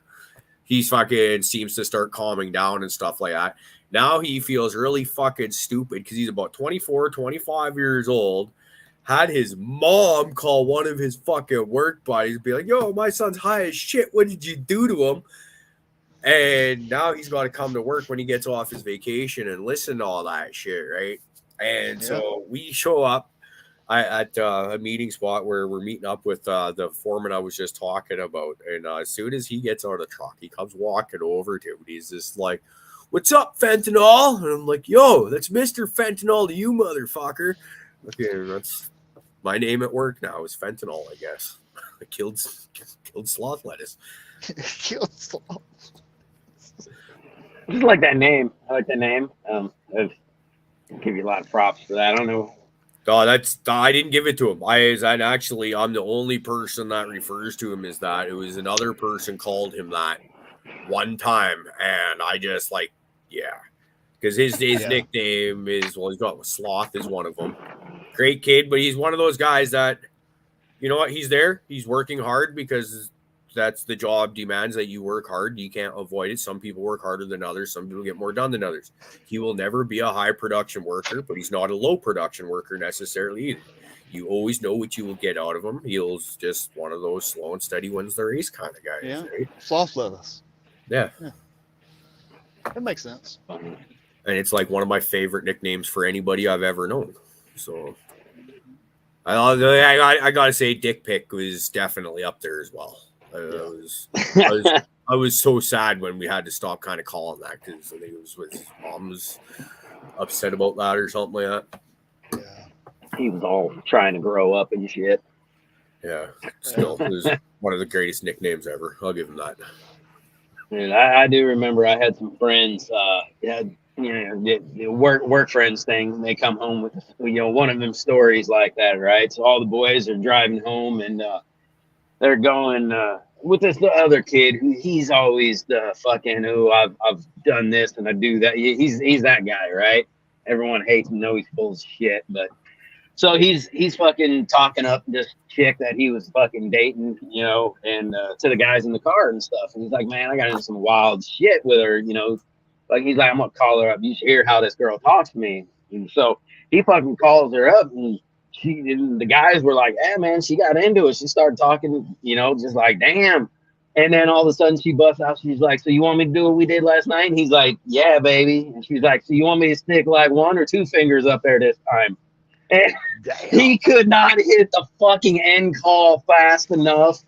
Dude, the fucking guys in the car, they could not fucking, they got out of the car screaming that shit in the parking lot, man. I mean, they couldn't tell everybody fast enough about that. That motherfucker still ain't lived that shit down. No, that's you don't come back from that one. That's no. So the same guy I'm talking about, Sloth Lettuce, we were working in Kamloops together, right, with the same guy that named him Sloth Lettuce. Actually, hold on, I need a dab.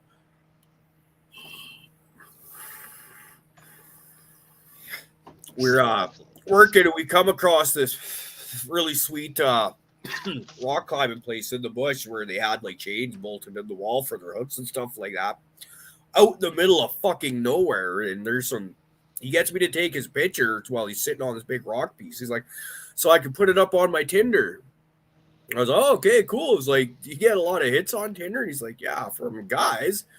And so we'll just start laughing at him because that's not what we expected him to say. And then actually it occurred to me that I'd never actually, I just assumed he was straight. Maybe he's not. I got no, it doesn't matter either way kind of thing, honestly.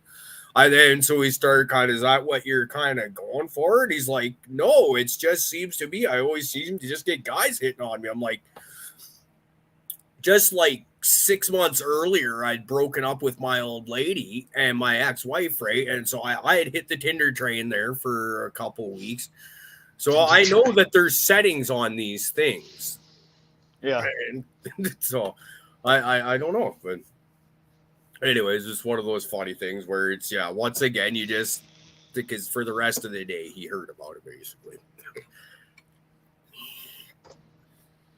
Yeah. But yeah, no, I'm glad he's okay though. I ended up talking to him today this morning because like that dude, like that shit fucked my sleep up last night. Because like I like if you come over to my house, we do dabs. Odds are you're gonna get effed up, and I'm intentionally gonna take you there because it's fun but it's all meant to be in fun, right? And the call last night, it was kind of like that call you get when you loaded up a buddy on too many edibles, which is kind of the best thing I could liken that to. So the hallucination, I still don't understand. I can't wait to actually talk to him about that and find like, dude, like what exactly, where were you at when that was going on? Because I'm interested in hearing it. It's but when you find out your friend is in that kind of place, and I suspect it probably was, he was all freaked out and probably had serious anxiety going because he doesn't get that effed up to the point where he's hallucinating, I imagine. But I think it's still probably the embarrassment is probably going to be the worst of it. But like I said, he's a fucking good kid. We've got a whole bunch of probably about half a dozen kids that are in their early to mid 20s doing the apprenticeship thing. This Slothledge needs a golden butt plug. Yeah, absolutely. Yeah. We'll get the butt plug immediately afterwards. Oh no, he got the dildo. Oh well. No. Yeah. It's I know that's supposed to go somewhere else. All right, know that. He's accepting. He understands. Yeah, no, he's the bit of like all of our young apprenticeship types. He's, in my opinion, the one that actually has the brightest future. He's like the calmest, has the best demeanor. You get a lot of young kids that think that they're the boss. That means I get to sit around and do nothing while everyone else does it. Or they think that now I'm in charge. That means I get to lead by yelling and screaming at people.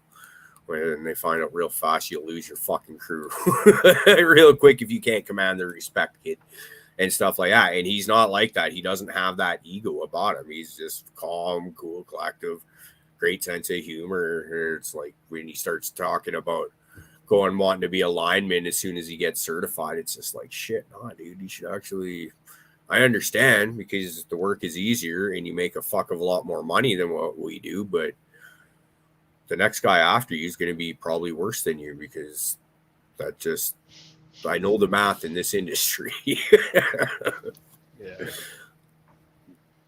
Well,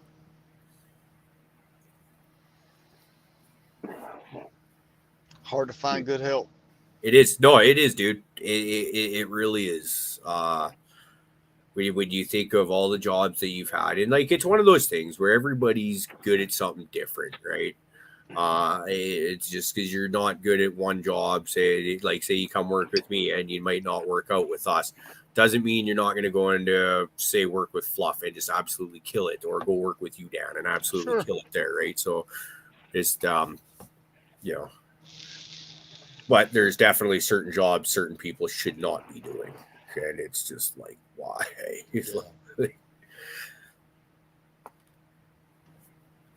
Yeah. Yeah, there's a lot of that in the fucking industrial trades too, where it's just like filling spots, like idiot spots, like, you know, they just need fucking muscle and no brain, you know, and unfortunately they don't even get muscle to go with it. You know, they get the dumbest motherfucker who can't even hold a job down at fucking in a fast food place, you know, and they throw them in a place where we're absolutely, you know, we could just end them in a hurry. and Yep. they think that's okay. So I've never understood that mentality and why it happens, but what we're stuck Yeah. with. It's because when they go and they, fill out the application at the little trades place that fills those positions, they're just answering those questions. Do you have any mechanical experience? Yes. Do you have any plumbing experience? Sure. I mean, come on, man. You don't answer no, you get a job. To be Yeah, honest, right. I did really strongly dislike the whole fucking resume application process. If you want to come in and work with me and say, hey man, I need a job, I'm gonna size you up, and because that is like a lot of times you can honestly tell. Yep, this person looks like they'll work out. This person, no, they can just tell they'll be gone before next week even starts, and and then from there, and just wheedle them out. It's that I just in the whole, like, I would rather have a conversation with a person over the phone or whatever than being able to flip through a bunch of stack of papers, because like you said, you're filling in boxes. That you're trying to sell yourself. You're trying to sell yourself. Yeah. So that while the qualifications on that resume may 100% be legit, it's just a pile of horse shit to attract attention. Let's talk. Let's get down to brass taxes. Do you know anything about the line of work that you're the job you're looking for? If not, hey, that's fine. Maybe we are looking for an entry level job. Maybe we're looking for legit experienced welders. So Fluff starts fucking talking. Hey, let's go run a couple test welds. And because I've seen welders get fired real quick on freaking pipelines and stuff like that, where it's just like, yeah, it's not going to pass X-rays. Sorry. Yeah, there's a lot of that. It's just, yeah, no, just getting people to show up for work sometimes is half fucking battle, right? It's like, you mean you will just show up? Fuck, right on, we'll take you. And that's just sad. But I think that's another thing too, though, is especially once you get into bigger, higher paying jobs and stuff like that. Like my oil field career was pretty short. But you used to see a lot of that. Like your paychecks were ridiculously big, the biggest I've ever seen myself personally. And so when you get a 2-week paycheck for like $5 or $6 grand or something like that, and you see people just fuck off and never come back, that's they'll just go to the next oil field company, and same kind of thing, because it's gets into that whole filling bodies things is where it gets to, is they need so many bodies out there, just to fill positions, I guess. Yeah, that's I don't know if that's every single trade or where, but I definitely know with us fucking welders, fitters, so traveling fucking boomers, they like to call us. I know so many of them that they will go to work for a fucking week and you won't see them again for a fucking month. One paycheck, and sometimes it'll be like, well, they'll work like 3 days the first week, 2 days the week after that, and then like pull a whole fucking ringer, and then you never see him again. But that dude's all moneyed up.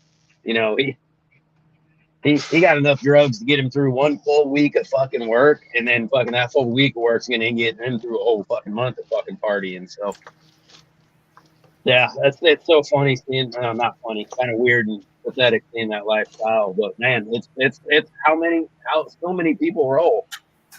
Yeah. Yeah, no, I honestly wish, like, when I hit the oil fields, I hit them at the right time for me personally, because I had this family, we just bought a house and all this stuff, and I was doing all the right things. And it sucks from that perspective that I went there at about the worst possible time, because the bottom was falling right out, and I was there not even quite a year, I don't think it was. And then whereas most of my friends that went to the oil fields right after high school got jobs, and I didn't, because I met a girl, fell in love or whatever, that didn't work out. But I think that I was one of those people that with all that kind of money and all the drugs that were floating around, there's probably a really good chance that I wouldn't be around, because I've always been one of those, anything worth doing is worth overdoing, and drugs is the same. So, and I've, having my heart stopped from two different overdoses. That's, yeah, I can see that happening with way more money than I've ever had. Oh yeah, yep, it does. Yeah. And it's sad, but that's the way it rolls. That's how new positions open up for future fucking tradesmen. Yeah. Kill ourselves off fucking slowly, or sometimes rapidly. I don't know. Right. When I went, I was actually 100% sober now that I think about it. Like, I wasn't drinking, wasn't smoking weed yet again. And I could have done really well if I would have timed it just way fucking better. But that's all right, because that's also how I got into firefighting though too. Because when I couldn't fucking get back to work in Alberta, and it was just like, okay, we just bought our house, and it was that weekend that it was the second or third morning in the house, and we looked at the bank account, and there was like $1,200 in the bank, and the first mortgage payment still had to come out of that. So basically, we're flat broke, and I was like, and I didn't know when I was going back to work, because the freaking sandblasting company I was with was just kind of, we'll call you in a few weeks.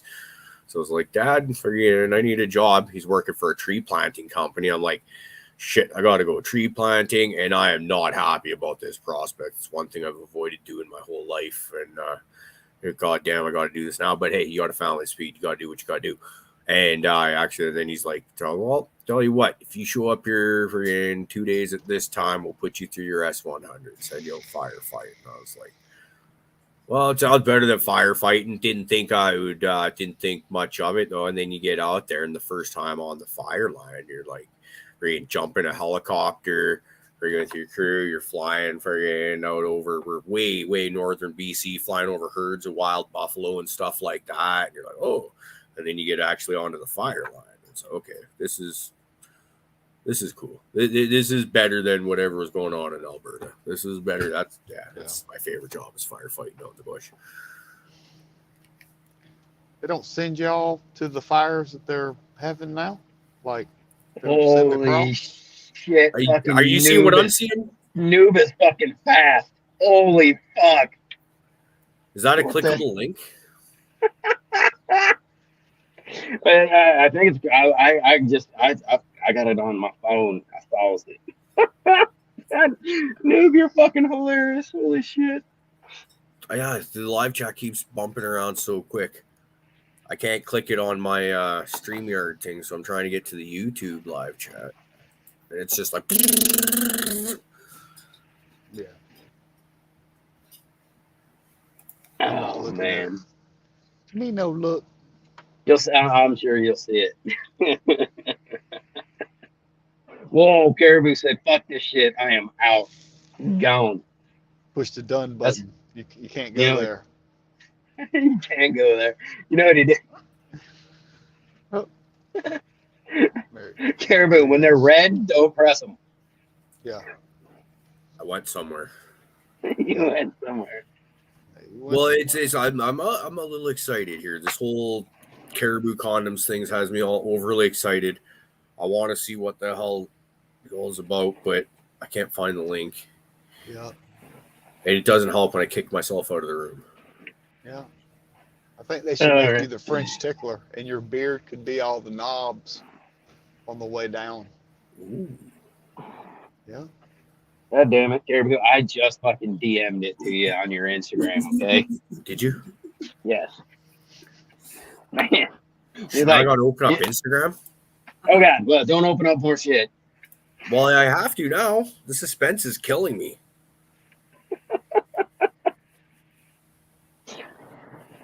Oh, yes! Motherfucker! Cheers, Dags. Oh, I love this. How do I put this on the screen for everyone to see?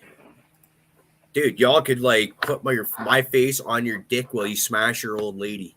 Think about that.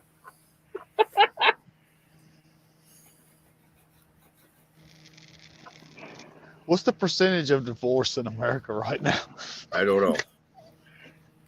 What would be the percentage after everyone's old ladies are getting smashed with Caribou's face? I think the A lot number will higher. go up. Okay, well, Yeah. here's a question that really needs to be asked. How many ladies are actually going to let their dude smash them with my face on their dick? There's got to be a couple out there. There's I got just to be heard a pin couple drop. out there.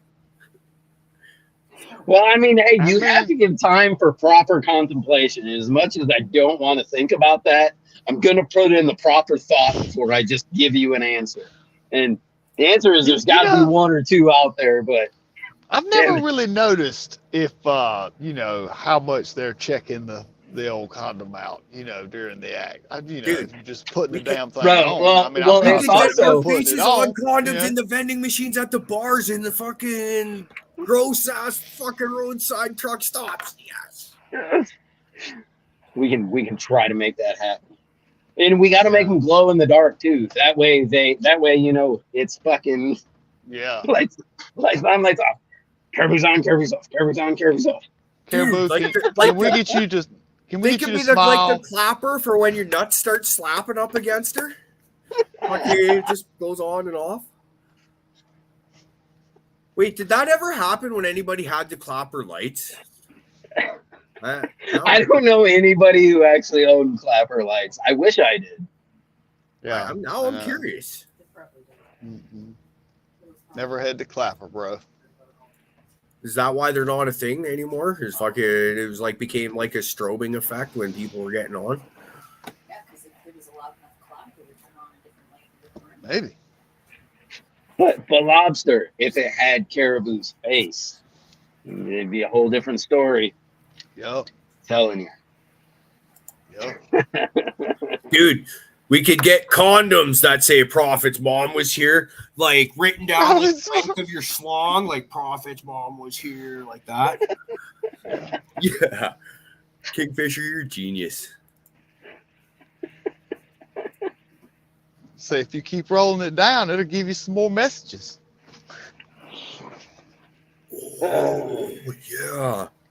We could get like freaking like little freaking like penis size things where it's like your fucking little half inch. You're just like, oh, look at you, little Twitter guy, or something like that. And freaking, can you make it like the paper towel machine? So it'd be like a cock ring with like a little dispenser on the end. So like when you're done, you just kind of like get a new section. You just refresh that section. we could put that in the suggestion box. Yes. Yeah. See, all our best ideas come when we get together. I love it. I'm just trying to figure out, how did we get from plant training to condom manufacturing? Well, because when people saw bondage and dildos and butt plugs, they actually thought we meant like tying people up and fucking them and shit like that. I was like, no, we want to learn to tie our plants down, and Hoolie's fucking awesome, so he gets a dildo. And my rental management people, they're a bunch of fucking assholes, so they get a butt plug. Y'all just got it twisted when they're like, what the fuck are they doing on over there? But then, it went there. Yeah. So in general, it was Chat's fault. See? That's what he's telling you. Yeah. So now, yeah, we were fine. We were totally unculpable in this event that happened. It was all Chat that led us there, and I'm sticking with that. Yeah. Yeah. Yeah.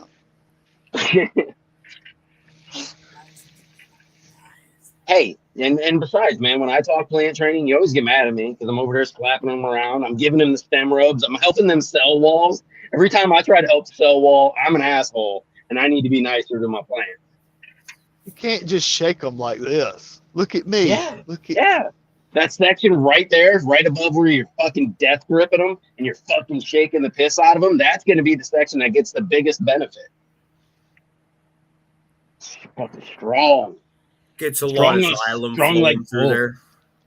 Oh, big words. Oh, more big words. Yeah, it's more of those. I don't think anyone even noticed what I actually did there, but some xylem flowing through there. Flow them Yeah. through there, though. Flow Yeah. them. Oh, I Flow 'em. missed that part. Ooh. See, getting all science and technical through there. Yeah. Man, You that means bet we'll be- everyone still is just like, I don't get it. I'm just like, man. Juice. Thanks, Dan. I like how I just completely just deadpan you like say it too. Listen, dumb fuck. Plant juice. Plant juice. Up and down.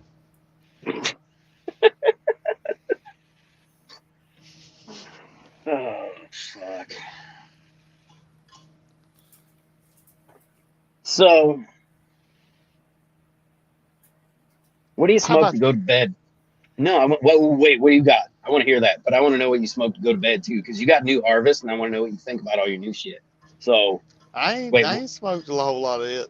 I know, New but when stuff. you're going to, I want to know what you think you're leaning towards. Like, did you breed some daytime shit, or did you breed yourself some like, or did you breed a little of everything in between? Because I mean, I'm Yeah, trying to think everything. of, yeah, I mean, I really Black Widow is a more of a daytime smoke, I feel, and right.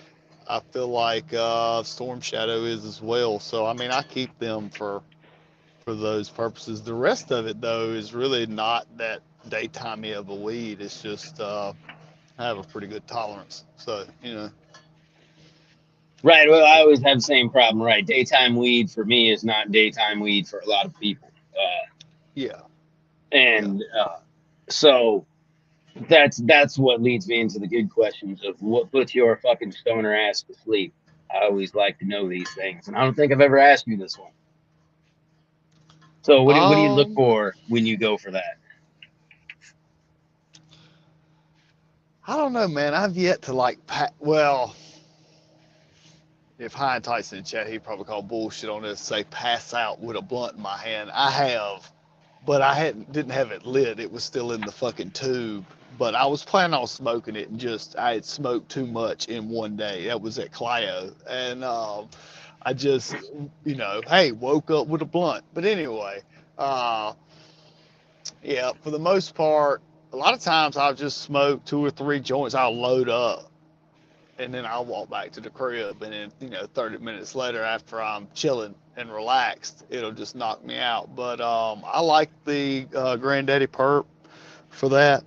Their crosses, I haven't had the pure thing or whatever, but I guess I have, but I haven't grown it. I've grown a bunch of crosses of it, and I like what it does, as far as the, just winds you down, calm you a little bit. Do you notice that with most of, say, like the kind of floral berry terps, kind of all hit you that same way? No. I really think that's more of just the trikes and where their development is, if it's more amber or not.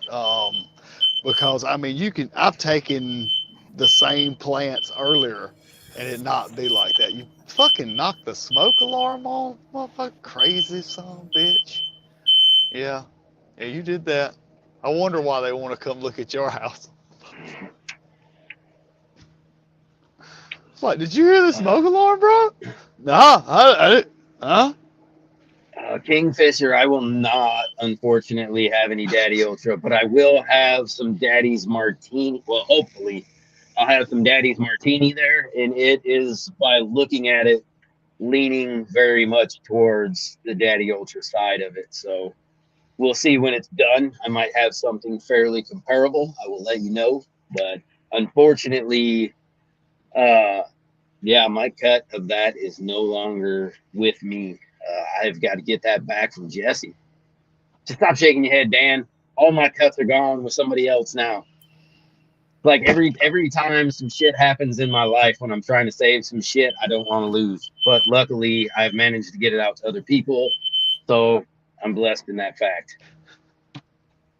Well, I mean, you could be setting off the smoke alarm with your fucking dab. Dude, I'm surprised she hasn't come down the fucking stairs and just railed I'm his ass starting to yet. see how Sloth Lettuce fucking didn't make it or found Jesus. I don't know. We didn't ever find out. Did he find Jesus? Red hot dabs out of a fucking black banger. That's how it happened. Yeah. Well, yeah, but they had to be hot enough to burn both the dabs up. That's the thing, because those were both massive dabs. Apparently, Yeah. he's kind of new to dabs, I guess. Yeah. Yeah. That's always what I do to people too. I give them fucking big fat ass dabs. Be like, all right, newbie, strap in, bitch. Wait, when he saw Jesus, was he looking at me as he like exhaled the smoke and he just like Maybe. saw my apparition through all the smoke as he's like, Yeah. I could see it, bro. A motherfucker wasn't talking to Jesus. He was talking to Caribou. Yeah, I get it now. Yeah. I am the second coming of him. Do you have blue eyes, Caribou? I do.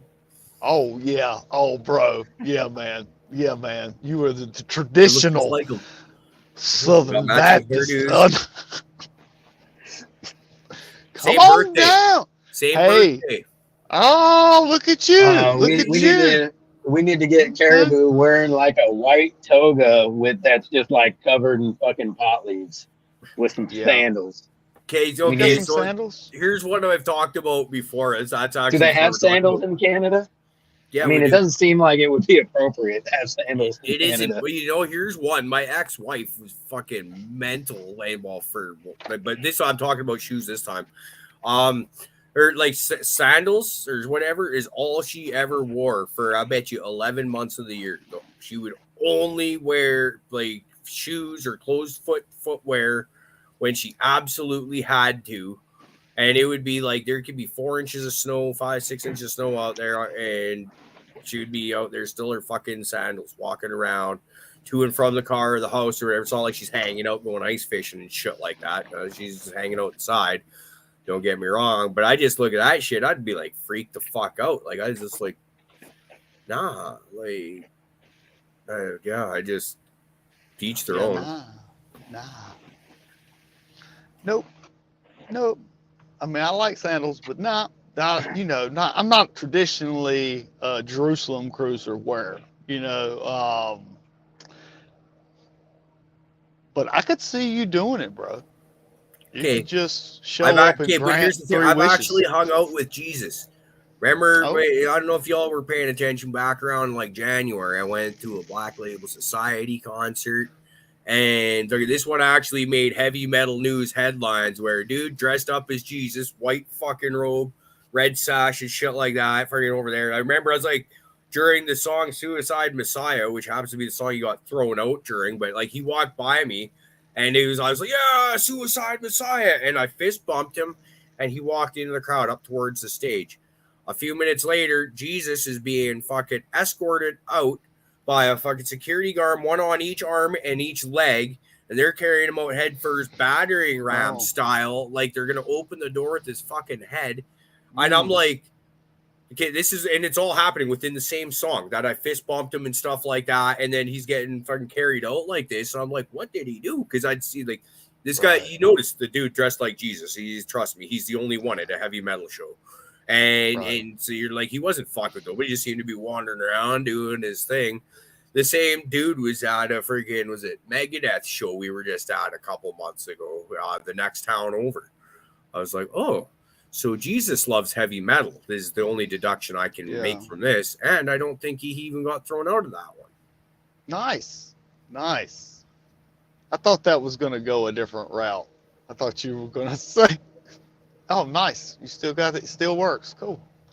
I thought you were going to say as they were toting him by that, you got real pumped up and you were the first one to yell, crucify him. Sorry.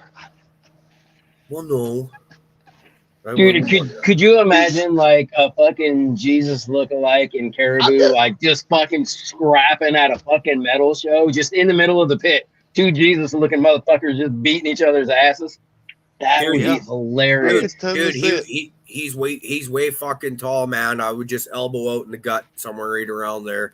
Right in the mid fucking, right there. Freaking just, down over, he'd be done. That's it, huh? Yeah, dude, that's the one. Have you ever had to fucking nail a motherfucker that was being dirty in a mosh pit before? No, never been in a mosh pit. I can't know that's say, hard to believe. I can't say I have. I've had motherfuckers I wanted to, but like they were just going around hitting dudes like extra hard because they were just giant, big motherfuckers, right? Yeah. And you're just like, you think, you can tell he is definitely holding way the fuck back, right? Yeah. But he's a giant motherfucker, and he's still. And I just want to go clap one of them bitches and be like, yeah. But then I'm like, all right, that's rude. So I don't. I remember one instance of what you're talking about. It was during a Hell Yeah show, and it was just like I fucking bumped or whatever, and I kind of turn around and I look, and from the other side of the mosh pit, this big giant motherfucker just kind of looks at me at the same time. There's people between us and everything kind of bumping and doing their thing, and we just fucking run at each other, and I'm like, oh my god, this is gonna fucking hurt, but I'm gonna give it what I got. Fucking hit him full speed, and I just bang, fucking bounced right fucking off him. I don't even think he realized I was fucking there. And I get up, trying to get up, and I'm like, I'm falling down. Like, I didn't smack my head. I just literally can't fucking, my legs are fucking gone for a second. And trying to get up, and freaking the people fucking around me fucking kind of, hey, help put me up on my feet. And I was good after that. But it was just like, son of a bitch. And then that same dude, I saw him get carried out on a stretcher during a Lamb of God concert a few years later. Fine. Well. My phone's funny tonight. Fucking noob's cracking me up. I've got a wonderful portrait of you right now, Cariboo. Oh? Yeah. I sure do. Is it at least on a condom? Oh, no, this is even better. This is like a straight up Jesus portrait. Yeah. Fuck. I'm sure I'll get to see it at some point. Fuck. Oh, yeah. Oh, yeah. Yeah, no, dude does some pretty great memes. God damn, that one's got me a little fucking teary over here. That's one of the things I mean, that is a good fucking rendition too, man. That is fucking good. All right, I'm done. All right, what were you saying? I don't even know anymore. I'm not gonna lie, I'm high as shit. He's Jesus. Yeah. He doesn't have to make sense. No, I walk on water. I don't have to make sense. Walking on water don't make sense. He can turn grass into pot. Yeah. I can turn grass into fire, man. He can turn boof into fucking super boof. yes, I can. Because I grow mids like a motherfucker. Right. Oh, shit. On that note, it is getting late. You got to reload a fucking outro video, don't you? How the fuck? Because you dipshitted your way off the show, remember? I did do that, didn't I? Yeah. Sure. Yeah. Okay, well, in this second, now I got to figure all this shit. I feel like I'm all on the spot. You are. I felt like doing that to you because everybody's like looking at me, and I'm like, right at you, dude. Everyone's staring at you like, what the fuck is he doing? Come on, Jesus. Well, I can walk on water. I can't work a computer. Haven't you guys heard me fucking bitching about my my Asus? Fucking Asus pain in my asses. Fuck. Always the recipient of the fucking golden butt plug. Yeah. Well, like I said, I'm sure it'll get rectified shortly, but in the meantime, but yeah, I guess I got nothing more to say. You guys got anything? Peace. Party. Fucking thanks everybody for coming. Good to see everybody. I hope everybody has a wonderful week. Oh yes. And fucking smoke some dank. All right, y'all. You know what it is. Let's just roll some rock and roll.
Then I dug myself a hole. The pain I had buried me. The youth that want me turned me cold. I need asylum in prison.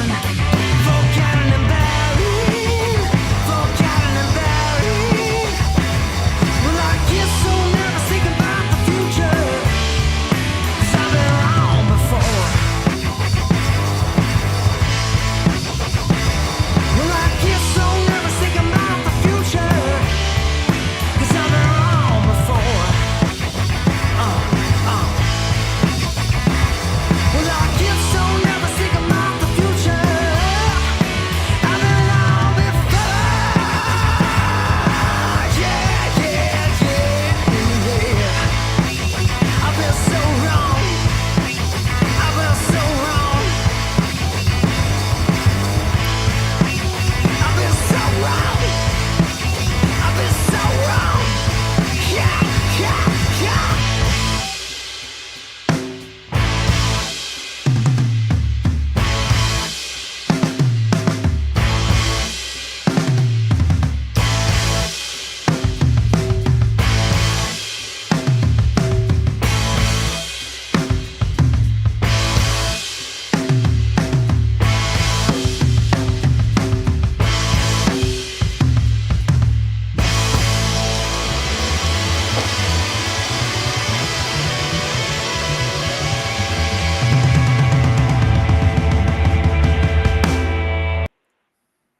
All right. One last trip for the road, y'all.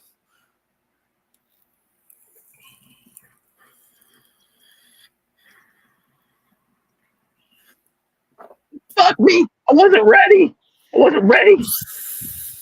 The pressure. Abba dabba dabba dabba dabba. That's all, folks.